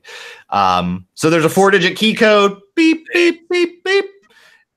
The door unlocks. They go in and start walking through the hallway to wherever they're going. The door closes unless you run to do something else. I thought he was gonna like fucking tackle those people. What the fuck is he doing up there? They didn't see him. It would have been like, oh, hey, big wrestler guy coming at me through the snow. God, I would have shit myself. No shit. Well, let's just keep walking. We'll fucking catch up to him. We gotta like find a good hiding spot so we grab this motherfucker if he comes back this way. Now we know he's got to at least pause to put in a fucking key code, right? So it gives us a minute, a couple seconds, whatever. Oh, does he? Does he know? I don't know. I didn't see it. I just saw him run over there. Oh yeah, I guess we would know that. You have really good eyesight there. All right, I don't say any of that. Yeah, it could have been a call button. It could have been a whatever. You don't know. Exactly. No, it's fine. Yeah, so we if there's fucking bushes or some shit, we'll just like fucking hide. It's gonna suck, man. It's cold as shit out here. Yeah. So what do we see? Is there any kind of hiding spots over there? Oh yeah, there's not like, I mean, there are some trees obviously around and like shrubbery and such around the building or between the buildings and like the path. There's like there is sort of like the stairs kind of go up, so there is sort of like the corner of the stairs that are dark that aren't super well lit. There's likely, like a smoke trash can with like a ashtray on the top type thing by the door. There's people have like bikes parked or whatever. That's in the front. You haven't looked obvious. I guess you're not going to look in the back because he probably wouldn't go around back for no reason. So there's places close that would be more difficult to hide, or further away from the door or the building itself that's more like trees or bushes that you could probably hide behind. Or if you're like on the side of the building, right, then you could probably hide as well.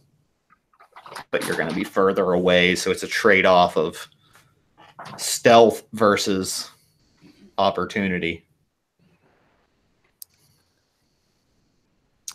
Well, I know I'm up there and I can't say this, but like we have the code, so we don't need to be near the building necessarily to see if he's coming out. You know what I mean?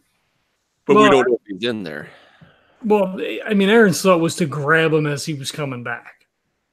That's if he's not in there already. If he's not in there, and if he's staying here, right? I mean, it's all ifs, but it makes sense that the young guy is staying here rent free. Yeah. And I wonder if we stay near these bushes that are a little farther off by these trees and just wait for the opportunity. I mean, did you see how fast he was fucking moving? I know. I don't think I can do that. Yeah. He might even knock him out just like fucking like that. We're done. Yeah, there we go. Yeah, but and again, I can't talk to you guys when I'm, Well, how about we meet? So how about this? You guys could move toward each other at any. Yeah, we were walking the whole time. I mean, those people. Okay, so I come, you're not like looking or anything. So I come back. How about that? Okay. So like I come back to them. Okay, so that we can talk. And I say, guys, I got the key code. Oh, there's a key code? Like a punch thing? I got it. Nice. Right. Well, that's cool. I mean, if we got to get in, but I was thinking we just wait out here and, see if he comes back, and we just grab the motherfucker before he goes in, right? Because then there's no people. I think it's better if we wait till he's asleep. You're like a big dude. Can you just like fucking tackle him and like knock him the hell out?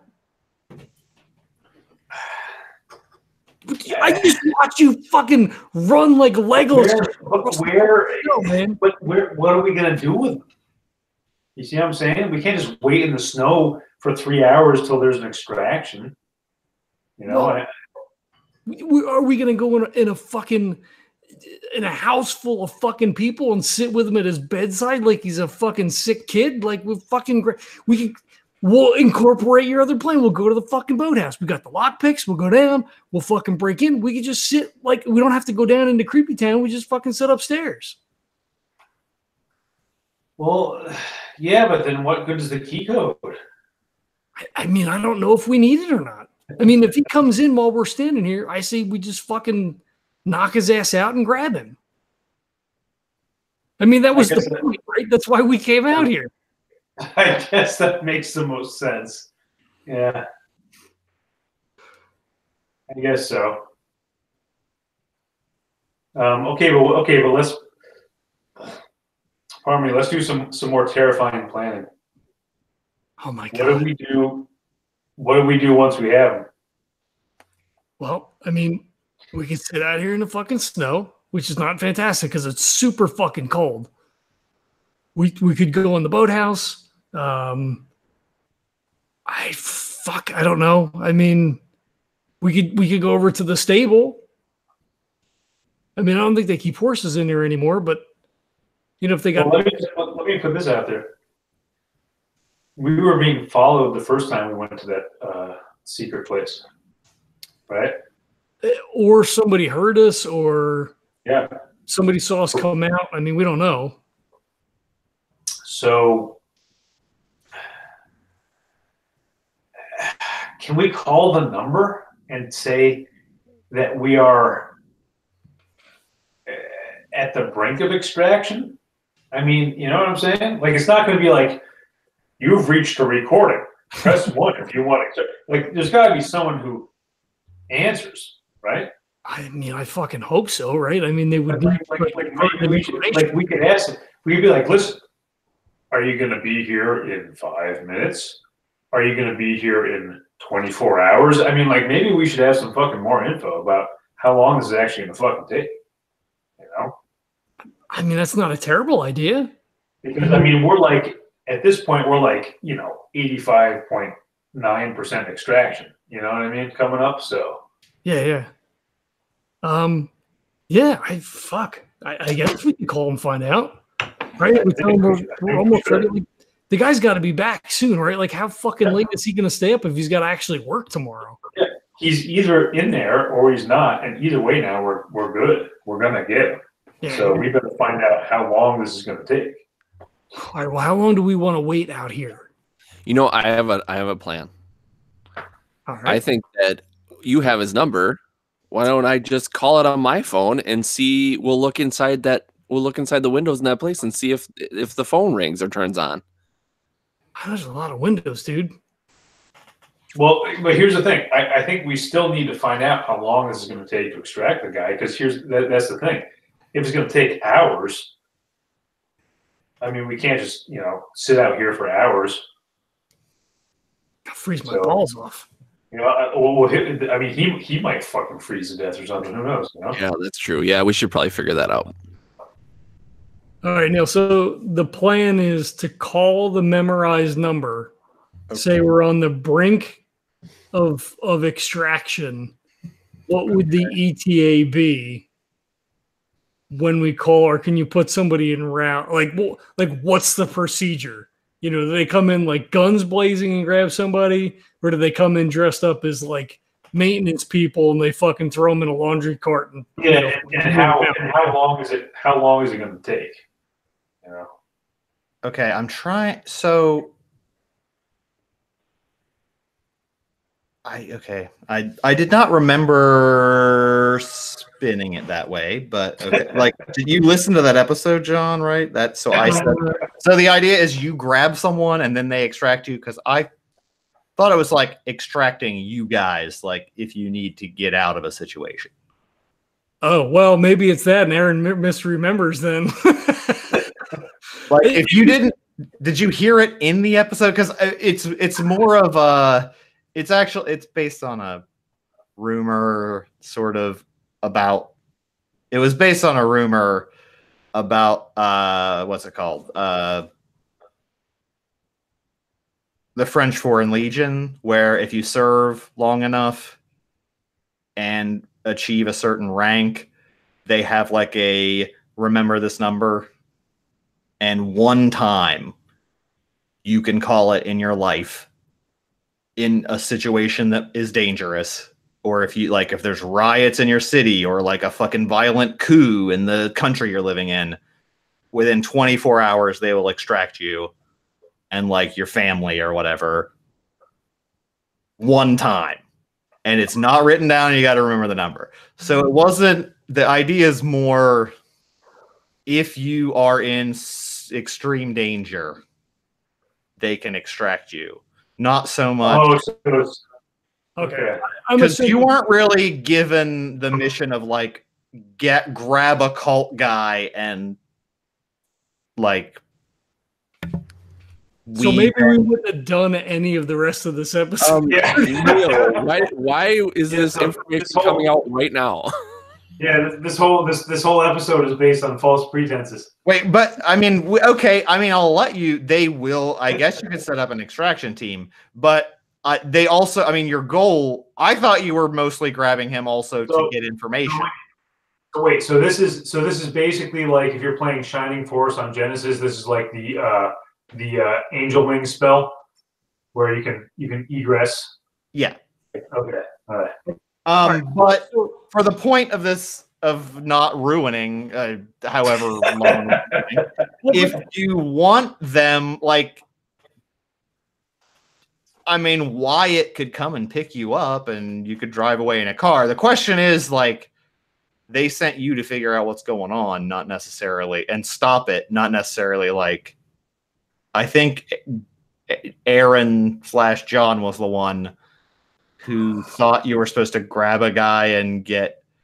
There was definitely no instruction to grab someone so that we can SEAL Team 6 them out.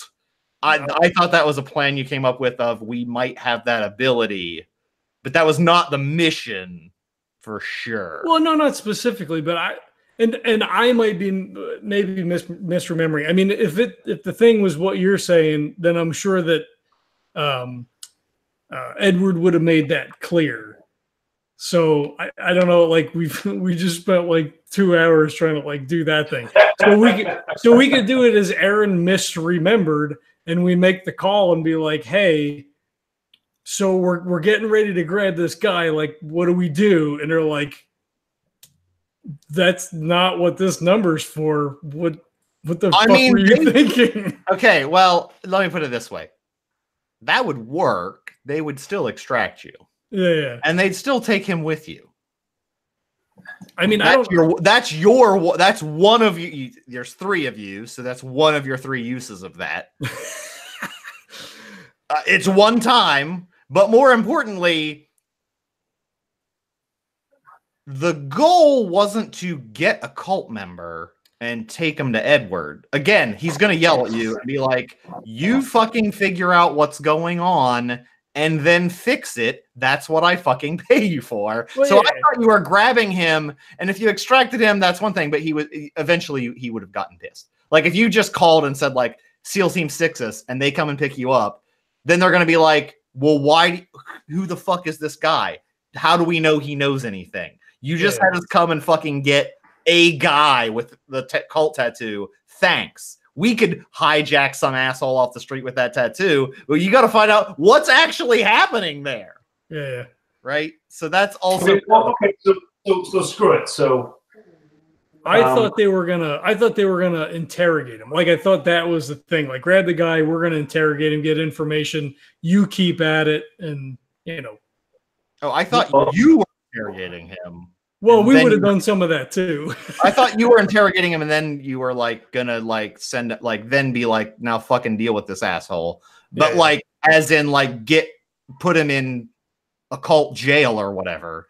But I didn't think it was like a total just handoff, which is probably not as effective, because then you're not going to learn much about what's happening if you take the cultist that's operating there and send him away without asking any questions. No, we would have beat the shit out of him to try to get information from him, because, you know, assuming it was going to take them some time to come and get us / him, whatever,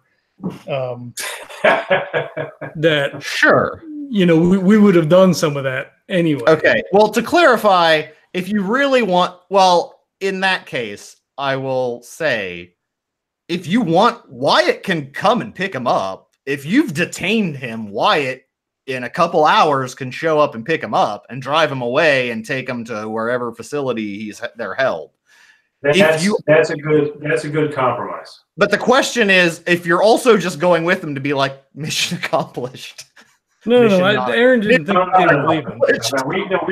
We were planning on staying. So let's go with that. I think that's a good compromise. Wyatt comes and takes him after we've beaten the shit out of him, but then we're still there. I think that's good. Yeah, I'm gonna say you call the number to say, like, how does this work? Like, we're ready for this extraction, and they're like, you call the number and we extract you and whoever you're with. Do you want us to execute? Like, there's no, like, what are you talking about? This is like a lifeline. And so then you go through the questions like, wait, what? We thought this was like to extract. And they're like, this is not to extract hostage, like prisoners.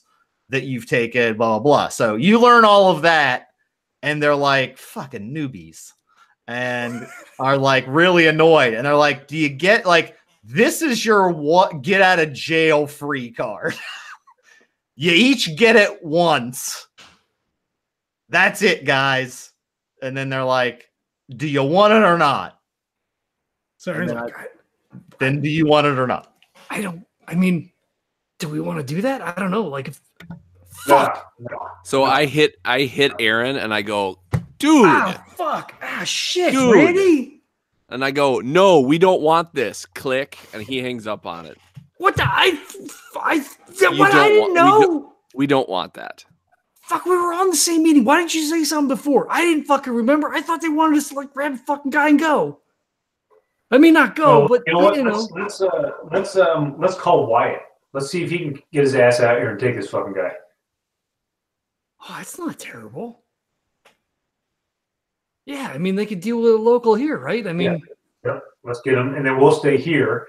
No one will know that, this guy, they'll just think this guy got drunk and quit or some shit. And, people, if you're like 25, you're just going to quit your job and not call in. That's what the kids do these days, right? So, we won't be under suspicion. but we're going to beat the shit out of him, though. Oh yeah. No, we may kill the man, but, no one will know. Well, I mean, we'll know. It's kind of fucked up. I just... Dude, this is probably the guy that tried to kill Randy. Well, all we gotta do, dude. Yeah, you and I are I don't even care if it's not the guy. He's obviously a bad dude. We should extract this motherfucker. Dude, get him out of here. Dude, if this is the guy that beat the shit out of Randy, this is gonna be like Randy Unleashed, and we're just gonna fucking stand back. Okay. Yeah, Randy's gonna handle his shit. Yep. Erin looks a little petulant. So anyway, okay, cool. So fuck it.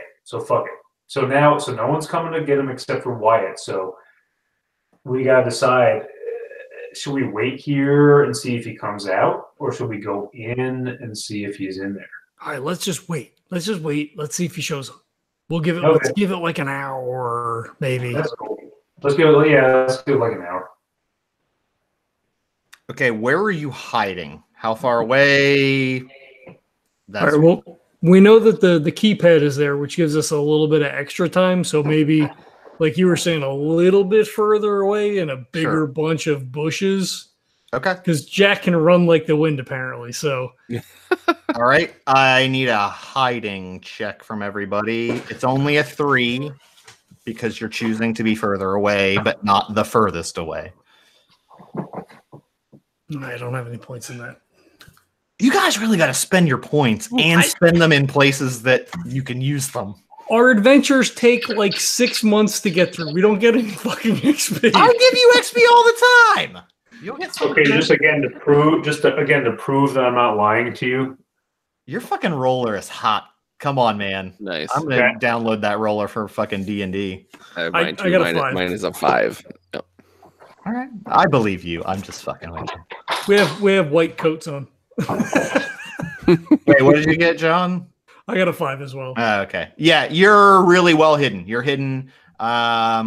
You were ready for that. There's that like a light out on that side of the building, so like the bush is even more shaded. So yeah, can't see you guys at all. You're waiting an hour, but you don't have to. About 20 minutes later, you see Kenneth exit from the door that you guys came out of. That's closest. He's just in the suit, not in like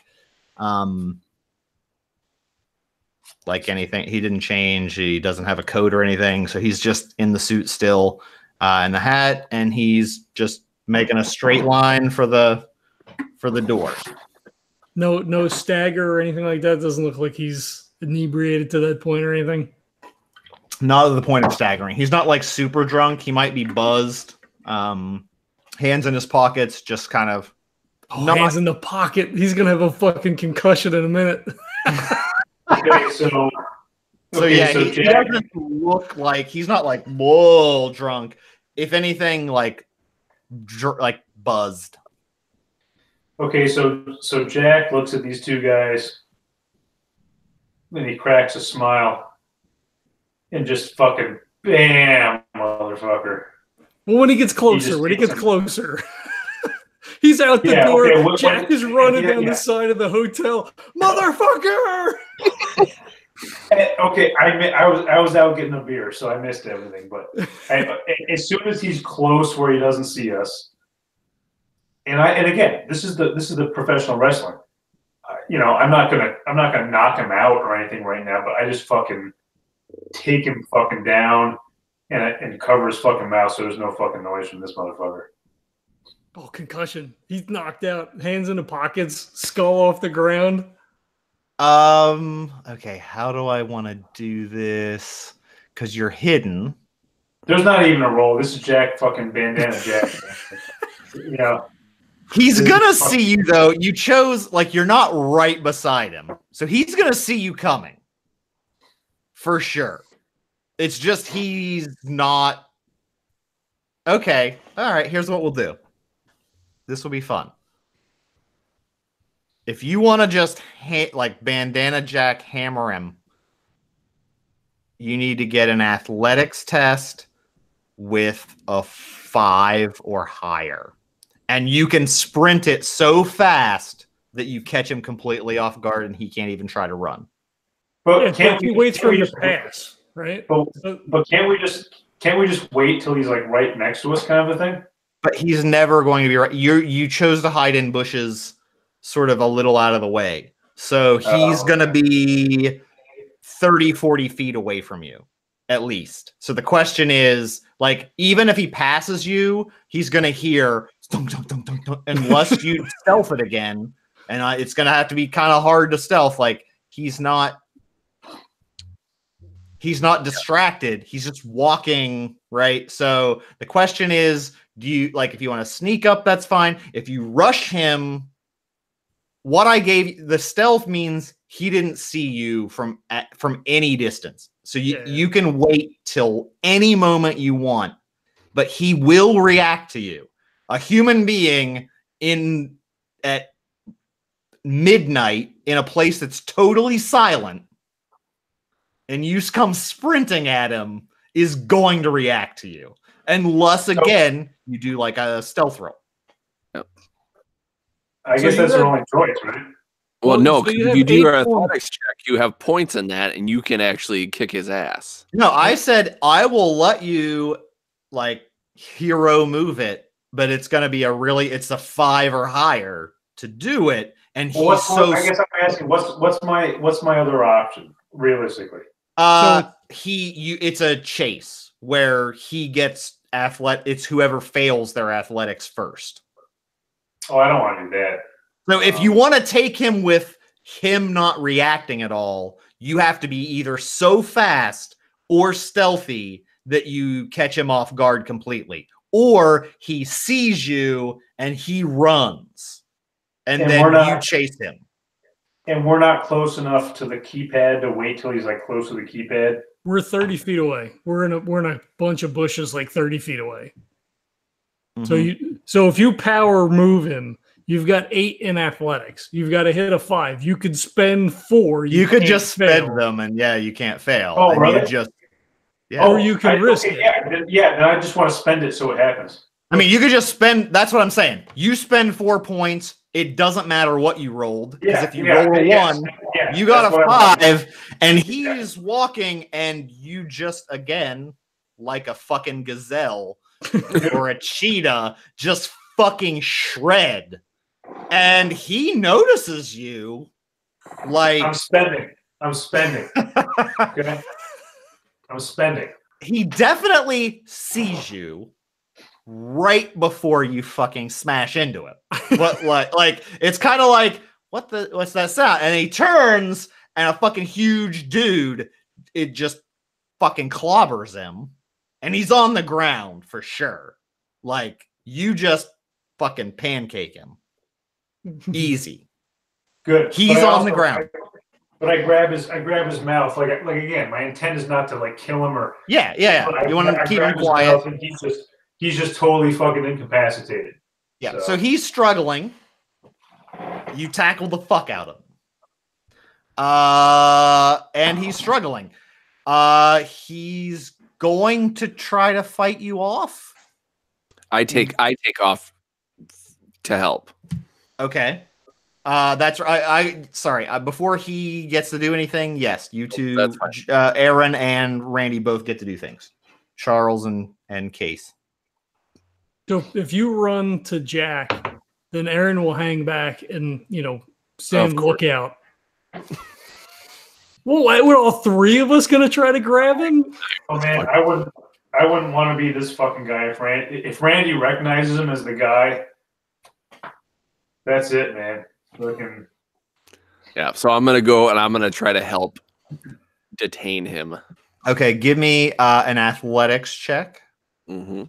And if you get a 5 or better, you can act this turn. Otherwise, you get to him. I have points, so I'll spend 1. Okay. That is a 5. Yeah. You, Randy, man, that adrenaline. He's getting into this fucking spy shit, even though he likes to complain about it. He's ready. I just complain about that I don't get enough food and enough rest. That's all. The other stuff is good. Yeah, you're ready. You're ready to do some damage to these fucking cult bastards. You run up as Jack has his mouth kind of covered. He's struggling. You do, and I gave Jack the act. I just automatically basically let you tackle him. So Randy is allowed to do an action, whether that's going to be helping hold him down or do whatever. But you're pretty sure now that you're right up on his face and the adrenaline, this is the guy that beat the shit out of you. Okay. Don't kill him, Randy. We need him. So you sprint over and you see him struggling, and you see like yourself when you were on the ground getting the shit kicked out of you, and like him over you, but now you're over him, and you see the face and you're like, that's the motherfucker. That's the fucking guy. Yeah. So my eyes like widen up completely, and I'm on the side where he's not covering his mouth, and I haul off and I kick him in the head like super hard. Oh shit! Like not in the head, in the jaw. Okay. He's already restrained, so I'm gonna say you have to roll a brawling with a 2. Okay. Oh my god, spend at least 1 point. Don't kick Jack in the head. Yep, I'll spend 1.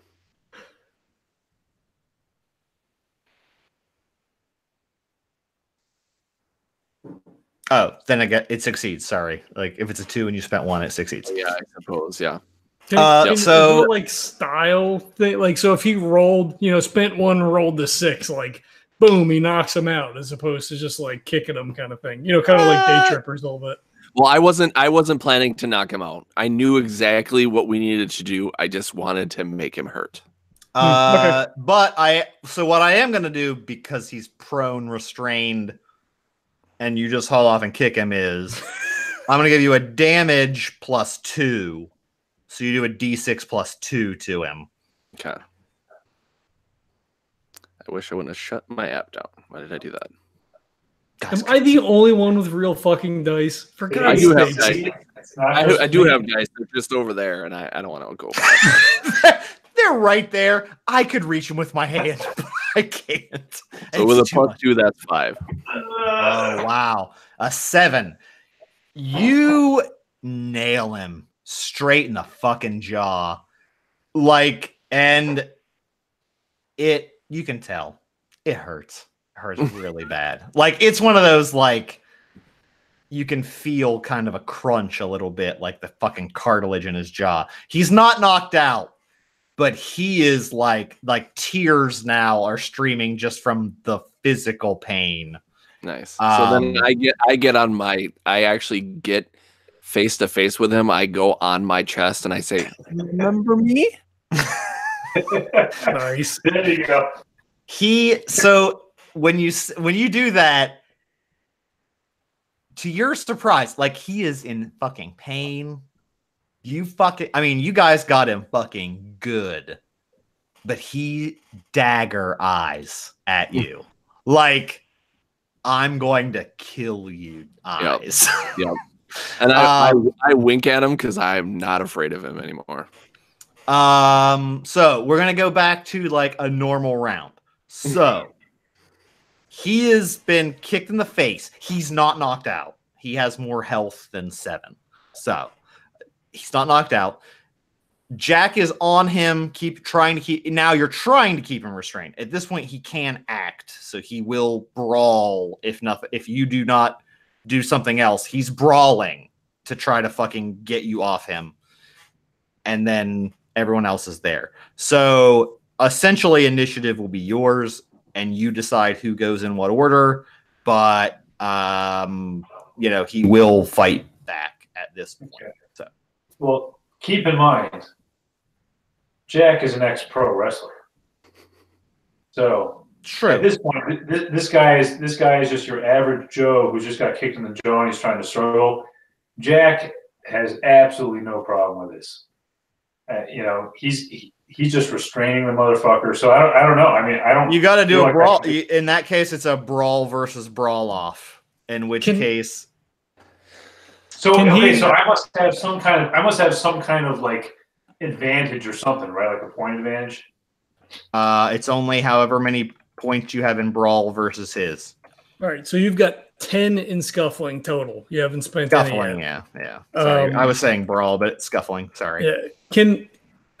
Can he put him in a sleeper hold? Like, is that a legit? Like, I mean, he is a wrestler, right? So if he succeeds and the other guy, assuming that's what you want to do, if Jack succeeds and the other guy fails, could he? Yeah, I would like to non-lethally incapacitate this guy. So like, what are my options? Sleeper hold is perfect. Or is it a damage thing, right? So like, say he's got 10 hit points and you punch him in the side of the head for another 3, he passes out. Like he gets knocked out as opposed to you killed him. Yeah, he has so many hit points essentially. And if you get him to 0 hit points, then he'll pass out, is what I'm going to say. And in saying that, a sleeper hold I will count as a normal melee attack. Like, if you narratively don't want to say, like, just be punching him out. If you just want to sleeper hold him out, it'll be the same scuffling check with the same 1d6 damage that you do with, hands. Yeah, I just want him to pass out. Like, I just want him to be incapacitated. So the easiest way to get to that outcome is what I want to do. Okay. That's what do you want to do as Jack, the former wrestler? Do you want sleeper hold? Do you want to choke him out? Do you want to punch him until he passes out? Where you do this shit, like wrap your arm around his throat. Yep. Pass him out. Yep. Okay, you've got 10 in scuffling. So what do you want to spend? What do I spend to just make it happen? You cannot in this case. Yeah, this is contested, so you can't just make it happen in this case, unfortunately. Okay. You continue to roll until someone fails. Yeah. Okay, I'm gonna spend 5. Oh, that's a lot. If he succeeds, you're just so you know, all you have to hit to not fail. The goal here is to not fail first. Okay. Right? To fail, you have to do lower than in this case for him a 4. So you have to do 4, 5, or 6. So if you spent 3, you automatically succeed on this one. Okay, then that's what I want to do. Okay, you succeed. Okay. You maneuver and try to maneuver him into a sleeper hold. What is his athletics? What's Jack's athletics? His hit threshold is 4. Okay, so he spends 3 in scuffling and ties. But in this case, you are you're now trying to maneuver him, so his mouth is not covered. He looks toward. Ooh, is Erin visible? Good question. I mean, he would have come out of the bushes probably because he wants to look down the path to make sure nobody's coming. Oh, okay. If you're visible, he looks at you and he screams, "Get this guy off me. I need a stability check."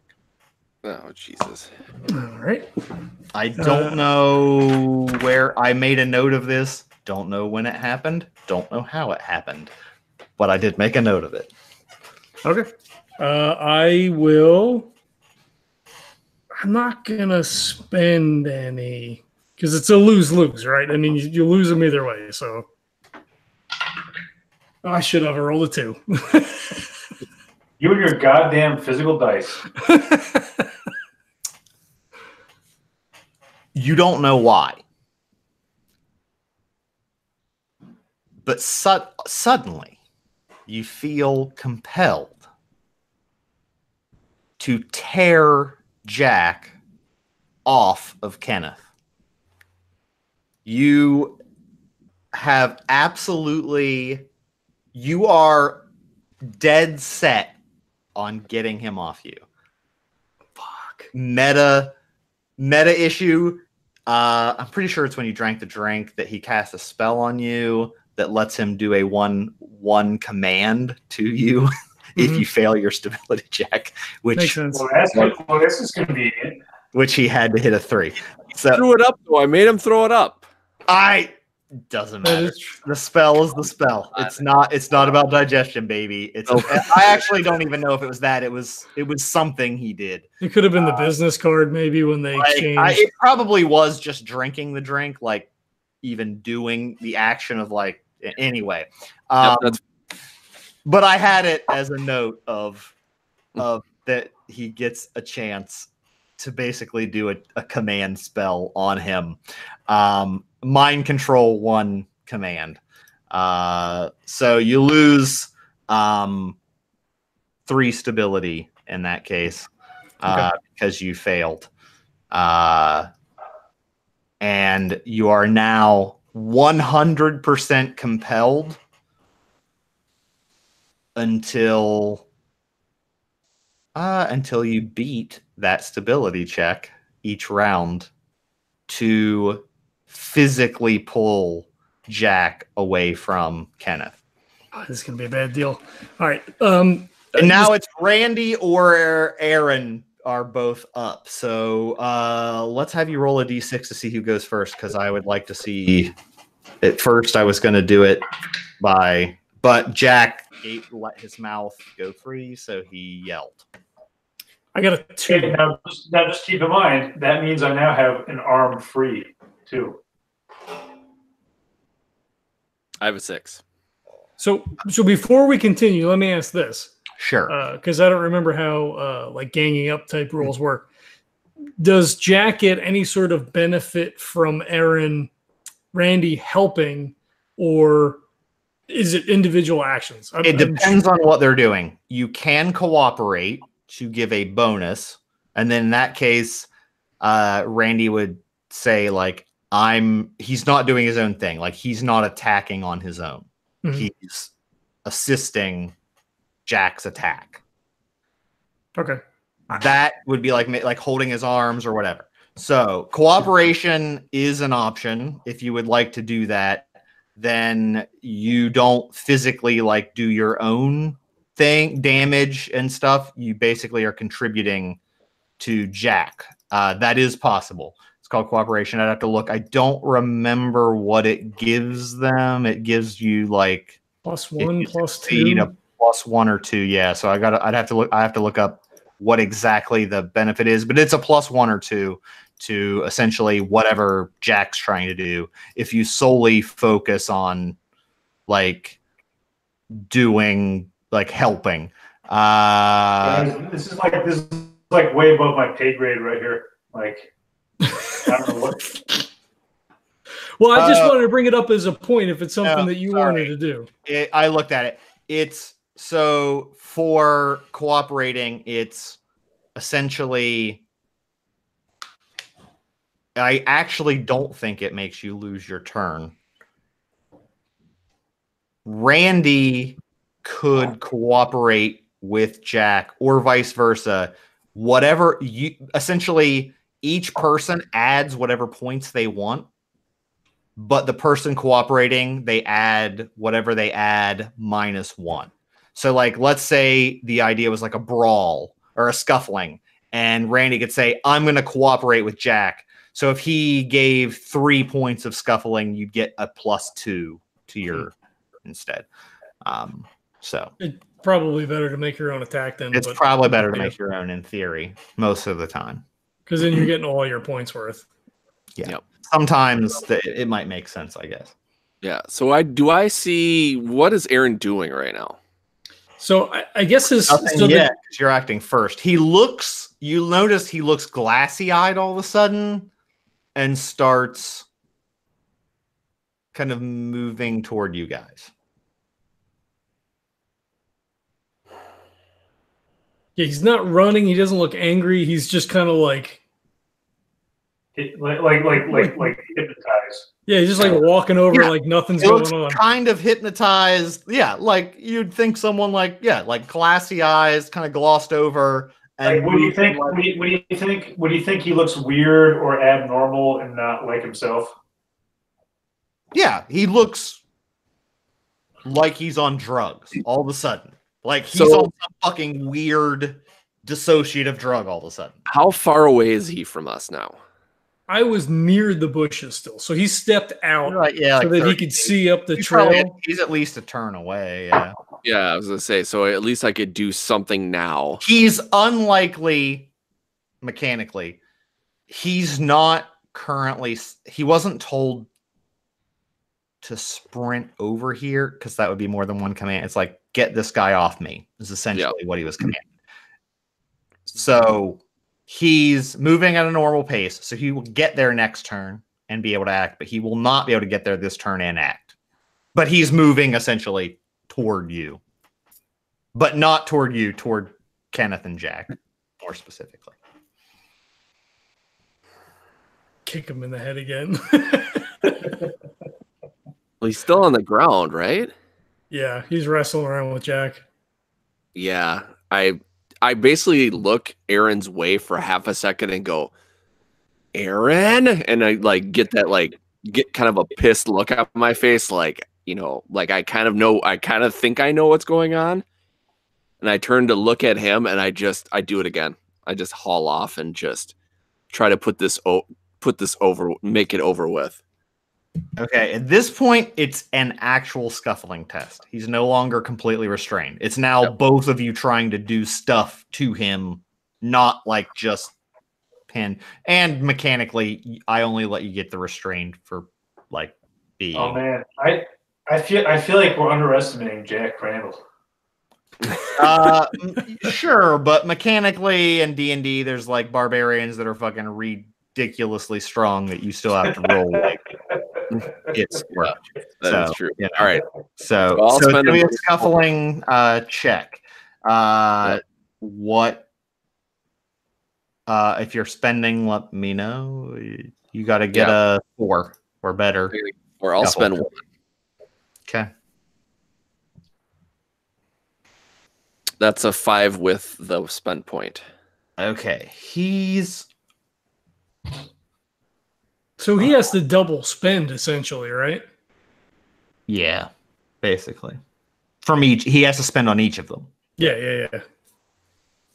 What Randy though is a 3, right? Probably. What's your athletics, Randy? Oh, I'm sorry, I don't have it on me. I usually have it like every time, but I don't have it on me. I know what I have for points. I just don't remember what I have for those kind of. What do you mean for points? You know what your athletics is? Like scuffling and stuff like that. Yeah, do you know your athletics points? I would is it 3 under 8? Yeah, definitely. Okay, then it's a 3. Okay, got it. He's gonna spend 1 and try it. He's gonna take his chances.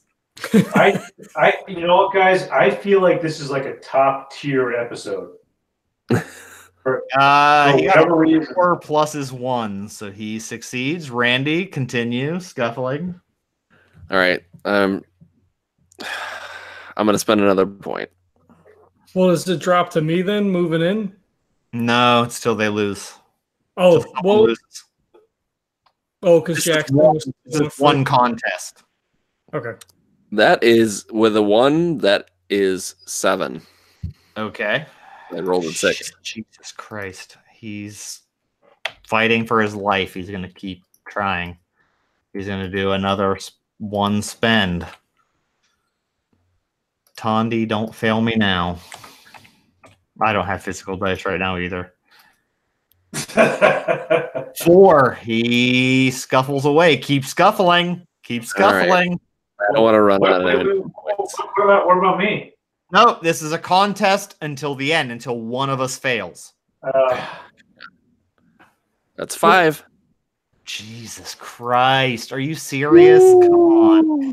And it's funny too because it did that thing where it flipped from one number to the next. I'm like, oh my god. He's gonna fucking spend another. He's gonna spend another goddamn point. We'll see. All right, 4. He got it. He got a 3 plus 1. So 1 more. Let's go 1 more round, buddy. Let's keep sucking up that scuffling. Suck that scuff. Suck that scuff. So what? What'd you get? 4. Fuck. He doesn't have any to spend anymore, so he's just rolling large. Eat it, you son of a bitch. Oh, 1. Yeah, maybe. He's like, you're trying to kick him, and he's like using his free arm now to bat you away some until you get a real fucking good shot in and give me a D6 damage. Couple of teeth go flying. Oh, and then that's when I roll a 1. All right, you graze him, but you fucking depleted a lot of his scuffling. He's down. It didn't hit him hard. He doesn't look that shaken, but he's still going. That's good. That's good because now I can take his ass out. Yeah, probably. Well, see, that was the question. Then, like, he was fighting with Jack. Jack made his roll. The guy made his roll, but then Randy went. So wouldn't he have fought with Jack the whole time? Yeah, I forgot. I don't know what I got the spell because I was going to try to get him help. But yes, technically Jack should finish out. So let's finish out Jack. Because it just seems weird that everything happens before Erin is able to like walk 30, right? Because it's all happening simultaneously. I understand the contest. Yeah, but you would. I mean, you wouldn't make it there unless you're. I mean, I had everyone else. That whole thing with culminating with Randy kicking him, that could happen in like 3 seconds. You know what I mean? So yeah. Erin's not going to make it there before. Like, you're not going to get to act on Jack at this turn. Yeah. For sure. Okay, it just seems wonky. That's all. My thing is, you would get there, but that's because I told everyone else they had to get a 5 or higher on an athletics roll to get to him that turn and act. Yeah. That's why Jack and Randy could act immediately. You're not doing that because you said you're kind of stumbling. And I agree, that's fine. But that means you make it there, and that's it. Yeah, but it's not turn based like D&D. Then you do an action, I do an action, even if it's the same contest. It should have been, but I'm retarded. So I apologize to listeners for using that word. To the listeners. I apologize to the listeners and players. I'm sorry. I don't mean to use that word in a derogative manner. I made a mistake. And Jack should have finished off that contest, but he did not because the spell and a thing and whatever. But now we're going to finish with Jack, though, because Erin does make it to the melee as it is, but Jack is still trying to get him in a sleeper hold, and we're in a scuffling contest. Gotcha. So Jack must hit a 4 or better to scuffle. It was Jack got a scuffle. I got the scuffle success. Jack is now responsible for a scuffling success. He is now at I kind of like it narratively because he was also trying to get kicked in the face. So Jack, give me a scuffling. Oh, and okay. if you want to spend scuffling, I don't know what else he has, but he only has to hit a 4. He's got 7 points left. Wait, he has 7 points left. So if you spend 3, you automatically succeed.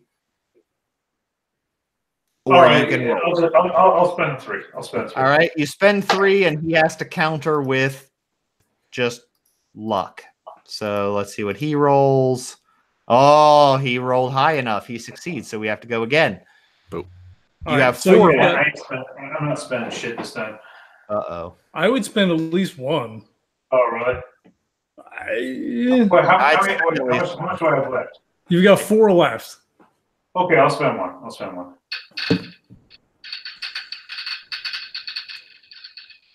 Okay, I got a 4, so that means 5, right? Okay, that's a success. So he has to go against you. Eat it, Kenneth. And Tondi, thank you for the 1. So Jack gets him fucking square on that sleeper hold. So you get a 1d6 damage on him. So you got to roll a d6 again to see how much damage you do. Oh, okay. Hold on. If you do a certain amount or more, which is within the d6, you knock him out. Okay, I don't kill him though, right? Okay. No. Do it, Doug. Whoa. 5. Oh my god. Okay. Jack fucking grabs his ass. And but this is gonna be fun. I don't know if I'm sorry, Kurt, if you like this is gonna be bad. You knock him out. You fucking put him in a sleeper hold, and that guy is out. Dead cold out. Not dead, but like out. Completely unconscious. That being said, in this turn, because of that, he is unconscious. Jack is still on him. Randy has kicked him in the face and has not acted. Jack has acted. Oh, wait, no. It's a new round, right? That was the finish. That was the finish of the contest. New round. Jack has choked out Kenneth. The spell does not discontinue because he's unconscious. Or does it? I'm going to say it doesn't. It's a spell. And he was assuming you would get him off him and whatever. So we're back to the 3 of you. So each of you needs to give me a d6 roll and see who goes first. I got a 3. I also got a 3. 2. Randy and Erin give me a roll. D6. Straight up. 5. I got a 4. Erin, you are compelled to, quote, get this guy off me. Jack has not yet let go of Kenneth. He has a sleeper hold. You are standing next to him. Randy is standing next to you. He just and they're on the. I mean, Jack and the guy are on the ground, right? Yep, they're on the ground. So he does. He's under compulsion, so he doesn't really like say anything. He kind of like bends down and then just like try. Jack's got his arms around him. He just like tries to grab him under the armpit and just like start to pull him away from the guy without saying anything. Okay, so this is going to be a scuffling contest. You think this isn't important, but you're spending points. If you're going to, Erin, I would say in this case, you're compelled to do your best. Okay. To out-scuffle him. Do you want to call for my point spends then? I have 4. I would say the first time you're going to use 3. You're going to use the 3 because you're going to guaranteed. You want to guarantee succeed. So you guarantee succeed. Jack.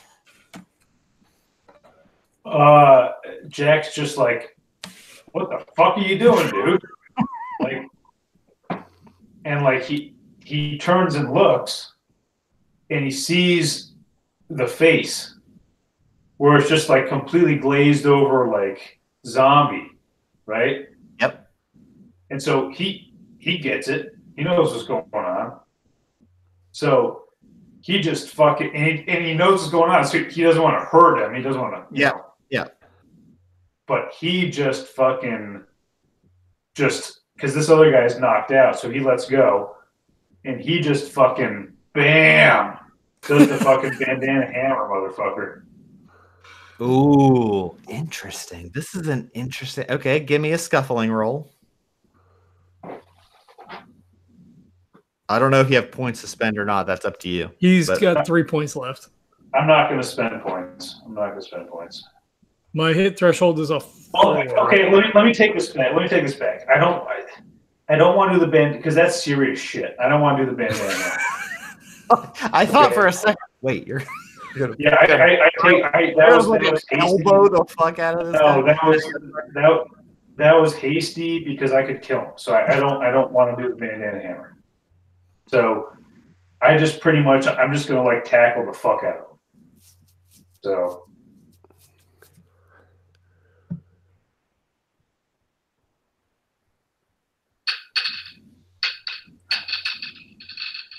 Five. All right. Erin, you got to spend that last point. Yep. I got a 3. That's not enough. So you weren't bandana hammering. You were shoving him off, right? I was just gonna I was gonna tackle him and just. Okay, you're gonna tackle him. I need a D6 roll. -1 because I feel like you're holding back a little. So give me a D6 -1. Oh, me? Yep. You tackle him. You fuck it. He goes after you. You tackle him. Yeah, and I'm not protecting myself, right? So you hit me and I just fall.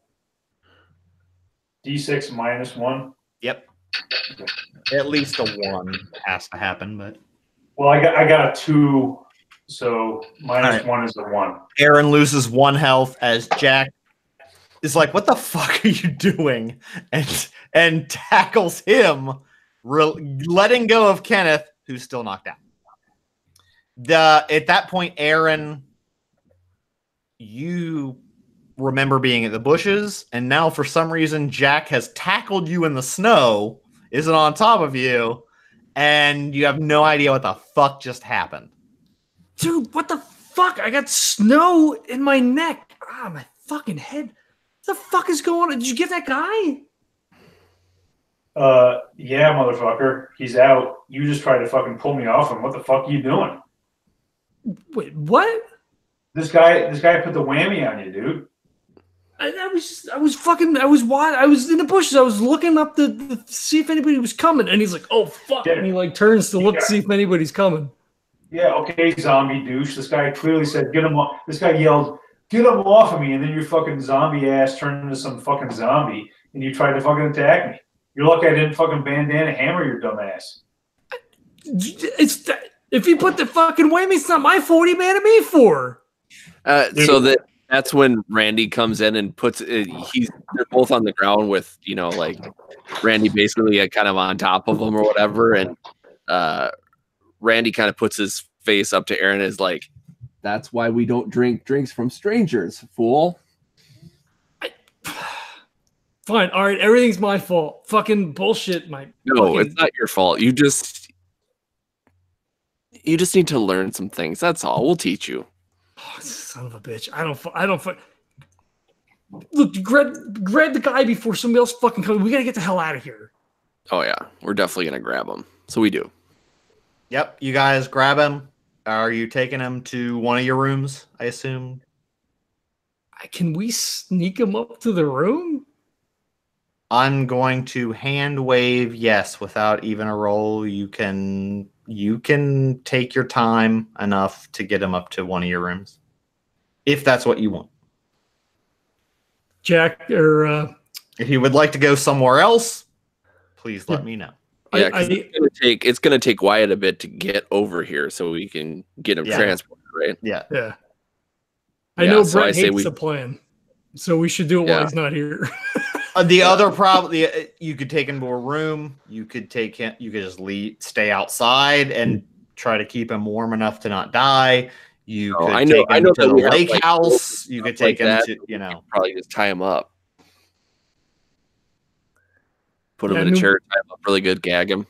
Yeah. I like it. I mean, Wyatt could come in as anybody and leave as anybody. That's not any kind of thing, I don't think. Mm-hmm. I mean, I don't know. It's either that or we try to break into the thing. So do we want to iris down with them standing over the guy's body in the snow? Or not body, I mean, he's not dead, but yeah, sure. Because I know Kurt's got to go, and we're just going to debate this for the next 45 minutes. You guys are like, okay, what do we do with this guy? All right. And scene.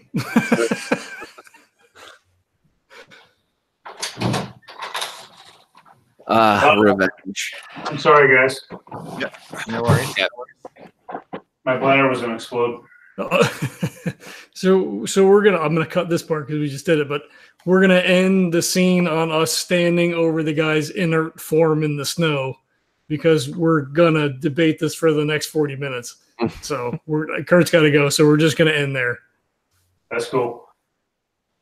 Yeah, the idea of where you're gonna take him is the question, and I think there's probably some kind of discussion for, is it a room? Is it a, whatever, like, exactly. Is it someone's room? Is it the lake house? Is it just out in the snow? Is it, wherever? So, okay, definitely. Cool. Sounds good. Great session, guys. I think you guys got a lot done. I thought this was a really good session. It had my interest the whole time. I think you guys got a lot of good clues. You came up with exactly a few of some of the things that I was like, I hope they come up with that idea. You guys came up with it, like asking certain things, like asking what's her name, the Countess, about the guy. I was like, I literally thought of that right before you said, like, why don't we ask her? I was like, that's a fucking awesome idea because I knew she would know he's an employee. It was a great idea. So, like, there's some really fucking amazing, like, clue finding at, like, how do we get at this? So I think it worked super well. I was super stoked. I think it was the hell out of it. Right. Right. And he kicked his ass. Good action at the end too. Oh yeah. And Jack fucking is simultaneously a ninja and the most gigantic fucking ruthless badass. He's somehow massive and silent. Right. So I am gonna give you two build points for that though, for this episode. So you get 2 points to spend wherever you would like. Nice. Cool. Do we get the stuff, like, for example, the stuff that I spent tonight, do we get that replenished? Not yet. Only so when you sleep, you can do general. I don't typically have you roll too many things and spend the points of investigative. But the general, when you sleep for like a normal like night's sleep, you can replenish two categories like scuffling or athletics or whatever. Okay. Once per scenario, although every once in a while I'm going to fudge that because you guys take a little while on each scenario. We don't do one set. It's not like 1 or 2 sessions. It's like 8 sessions. So you can probably replenish 2 next time based on what you not yet, because you haven't slept yet. You're still standing over his body. But when you do sleep, you'll be able to replenish 2. Okay, cool. Sweet. All right. Listen, guys, thank you very much. Yes. Kurt's got to go. Thank you, guys. Yep. Sounds good. All right, guys. Have a good night. Thanks, listening, guys. Whoever's on here. Have a good night. I had a good time. Awesome. I liked it. All right. Bye. Cool. See ya. All right. Well, before we drop out of here, I guess we want to give a shout out to the sponsors. We've got Neil with us tonight. So, of course, we've got the Birds of a Feather coffee. We've got the legendary brew. Birds of a Feather is a small batch craft coffee roaster. If you're going to order the Legends brew, it's going to be roasted to your order. It's not kept in a bin or something somewhere. So when you put that order in, you're going to get that as fresh as can be. I say this all the time. Because in real time it's true, and when these are released, probably not as a podcast. But I need to put an order in, so you'll be seeing something from me shortly. I've definitely gotten some pickup on the Legends blend, so I think it's been a hit. I think I just got in 1,200 pounds of new beans, so I'm going to reformulate the Legends blend similar to what it has been, but I'm hoping better because I have some ideas on how to do that. I think with the current the new bean blend mix, there's some really exciting stuff in that medium roast range that we can do, so I think it's going to even improve further. So I'm excited for that. I'm excited that some of the listeners and some of the participants in the podcast are reaching out for that, and I'm looking to make it better and better every time. But yeah, it's as fresh as it can be. It pretty much when you order it, that's when I roast it. So you're gonna get it. And as someone asked me recently, why is it when I do a French press, there's like a head on it, like a head of beer, like of foam essentially on the top? And the answer is because it's fresh, because freshly roasted beans give off CO2, and that gas will produce a head on, say, espresso or a French press coffee. Drip, not so much. So if you're wondering, like, this is weird, ones I buy from the store don't do that, the answer is that's because ones from the store were probably fucking roasted last year. Like, they sit there forever. Don't buy that garbage. Buy my amazing shit that I make, especially crafted for you guys, the listeners, and participants of the podcast, in partnership with Legends of Tabletop, because you guys deserve great coffee. You want great coffee, and I want to give you great coffee, and I want you to only drink the best. So I buy the best and I roast it fresh. I'm gonna use that as I just made that tagline up right now. That's it. I buy the best and I roast it fresh. There you go. That's my guarantee to you, Legends listeners. And shipping is free. And if you order and use the code Legends10, you're going to get 10% off your order. Yep. It's a great deal, guys. And the coffee's fucking great. Not just because I roast it. I love my coffee. I hate drinking other people's coffee now. It sucks when I go places and I order coffee because I'm so used to just drinking the Legends all the time. I'm like, it's all right. You drink. And I'm like, you get it. Well, here's the thing, right? I'm a cheap motherfucker, but there's some things that you have to spend a little bit of money on. Yep. Good beer, good coffee, good food. Yep. You only live once. First time I ever bought like super expensive, I paid like $20 for like 12 ounces of coffee. And I'm like, wow, that's whatever. But it was super good. And this is before you started roasting. Yeah. And then since you've been roasting, the only thing I order is your coffees. You don't even have to pay $20, $15, 12 ounces, no shipping, guys. These beans are such high quality. You don't know the pains I go through to get these beans.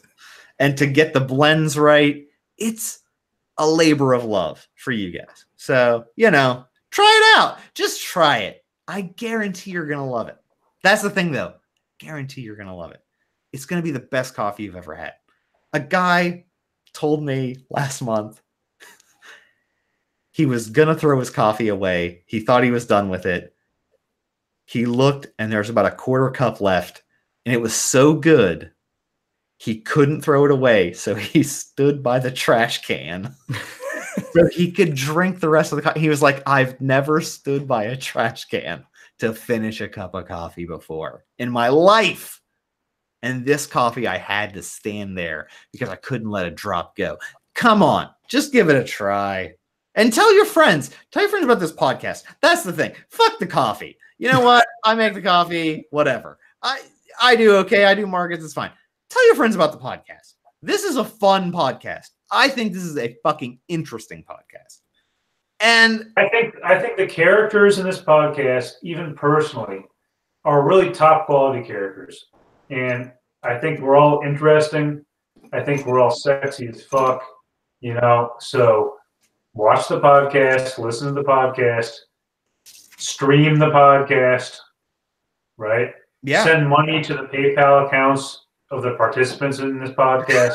or Patreon or whatever John has it set up. No, it's actually set up. There's zero content on it right now. Well, John, get it up there because this, I'm telling you, this Fear Itself game might be the best game I've ever run, and has the best players I've ever run a game for. Your characters are true. I tell you what, it's not some goddamn paladin, you know, from fucking Antioch, some bullshit crap that everybody does, right? So this is a real shit. Yeah, this is gritty. This is like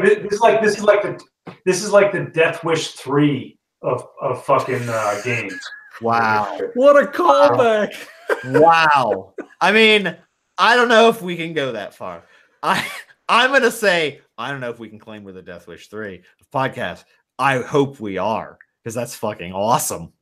But if we are, I'm all in, because these guys are dedicated as fuck. Your characters are to a T, and like, you guys do it. You're not like metagaming. You are your characters. I love running this game because of that. Tell a friend. Tell one friend about this podcast and say, just give it a whirl. The first, episode or two may be rough, but these guys get into it, and I enable it. I hope to be such a fun podcast, and for you guys to listen and be like, God, I want to be there planning these sessions. Dude, I'll tell you what. Here's the idea. We do a Kickstarter, and we release the DVD set or the Blu-ray set. Okay, the Blu-ray set, because Christ, we gotta be at what, like fucking 100 hours at this point. I mean, my God, so many hours. So the fucking Blu-ray set, okay, and we have all kinds of artwork, and we have posters, and we have all kinds of shit, and we fucking do the Kickstarter, and this is like whatever you call it, like the whatever release. I don't know about these things. This is like the mega release, right? And we make a Kickstarter, and we fucking do it. That's what I think would be cool. And if it fails, we lose nothing. Well, they get everything for free right now. No, they don't. They do not, John. They do not get the Blu-ray editions. Okay, they don't get the fucking high def whatever Blu-ray editions. They don't get the physical poster of Ghost Facers, signed by everybody on the podcast, and they don't get the behind the scenes outtakes that you edited out on a separate Blu-ray disc. Do you see what I'm saying here? They don't get participant commentary where we go through every episode and we are commenting on the episode in the best way possible. They don't get the exclusive release party where we only sell 25 tickets and they get to hang out with us at the exclusive release party. Okay? That's what I'm saying. They don't get any of that shit. We'll file. I'm gonna write that down. We'll file it over here. Yeah. I think I honestly think I try not to fuck around as much because I know you have to edit it out. But if there was episodes that I just didn't, if I was just doing it like Nerdbound style, I guarantee people would Patreon it just to hear us fuck off in between the actual playing without editing it out. I think that's actually worth money. I'm telling you what, man, Kickstarter this shit because we got nothing to lose, and they will get all that bonus content. They'll get signed stuff. They'll get to hang out with us. I mean, let's face it, man. Who wouldn't get want to hang out with us? I've only ever actually hung out with one person in this game in person. Twice in 10 years. Twice in 10 years. But, you know, we've been online for 10 years. Almost every week. So that's pretty crazy. It's pretty crazy. We had a big gap there, but yeah, I mean, yeah, we've done this game in March. This game will be 3 years old. Oh, fuck, really? Wow, dude. That's what I'm saying. I would love to see this on special edition Blu-ray. You know, like really. We should try. We can try. And we do. And then we go through all 100 hours and we do our commentary. That's what I'm saying. If all of us hung out commenting on the episodes, I guarantee that would be as good as the episodes. Yes. Oh, if us commenting, I think us commenting on episodes might be better than the episodes because we will be hilarious. And when has that ever been done? This would be like never before, you know, done in the history of podcasting. So we'll be like talking fear then. Yeah, I don't know of anyone that's done a director or like commentary track for their podcast. That's right. I've never seen that done. That's new. As an option on a special edition 6-set Blu-ray. Because, God, we have a lot of content. there's a shit ton of content. A lot of content. I mean, not just this game, but I mean, you know, we have 4 ongoing campaigns. There's a lot of fucking episodes. Dude, there's I hope t-shirts, you know, I mean, just all kinds of stuff. T-shirts and, well, I guess just t-shirts, you know. There's technically t-shirts, although I think Jeremy's the only one that's ever bought anything. Well, no. Exclusive, like Ghost, like we make the Ghost Facers t-shirt. Yeah. You know, in-game kind of stuff. Okay, well, so there you go. So okay, so I'm going to sign off, but I want people to really seriously consider this Kickstarter campaign. So. Fair enough. I'm all over crowdfunding, so. All right. Good night, guys. All right. Take it easy, Brett. See you, buddy. All right. After a huge diversion, we also want to mention our other sponsor, Thing 12 Games. Thing 12 is an independent board game publishing and development company. We've had both Sean and Sean on the show a number of times before. A great bunch of guys. They're the creators of the award-winning Dice of series and the Pocket Tin dice game venue, wherever you want to say it. They have both Dice of Crowns and Dice of Pirates. Dice of Dragons will be coming up at some point in the future. You also have Click, Click, Boom. It's a tension-filled social deduction card game full of clicks, bluffs, and booms. And we have Seals of Cthulhu. It's a strategic bidding and bluffing card game set within a Cthulian universe. And if you go to the website, again, if you use code LEGENDS10, you're going to get 10% off your order. They're also offering on the website both Oaxaca and Project Dreamscape by Sarah and Will Reed. So if you're interested in either one of those, they have those for sale as well. And we hope you'll check out the sponsors. Supporting them is awesome in its own right, and it also helps support the show, and we appreciate that as well. As always, reviews, ratings on iTunes and wherever you download your podcast from, that would be fantastic. That is most appreciated. It helps us out tremendously in the algorithms and all that stuff. We're on Twitter, Facebook, all the social media sites. Just check the main site, legendsoftabletop.com, and you can link out to just about everything from there. So thank everybody for checking this out, and we'll catch you next time.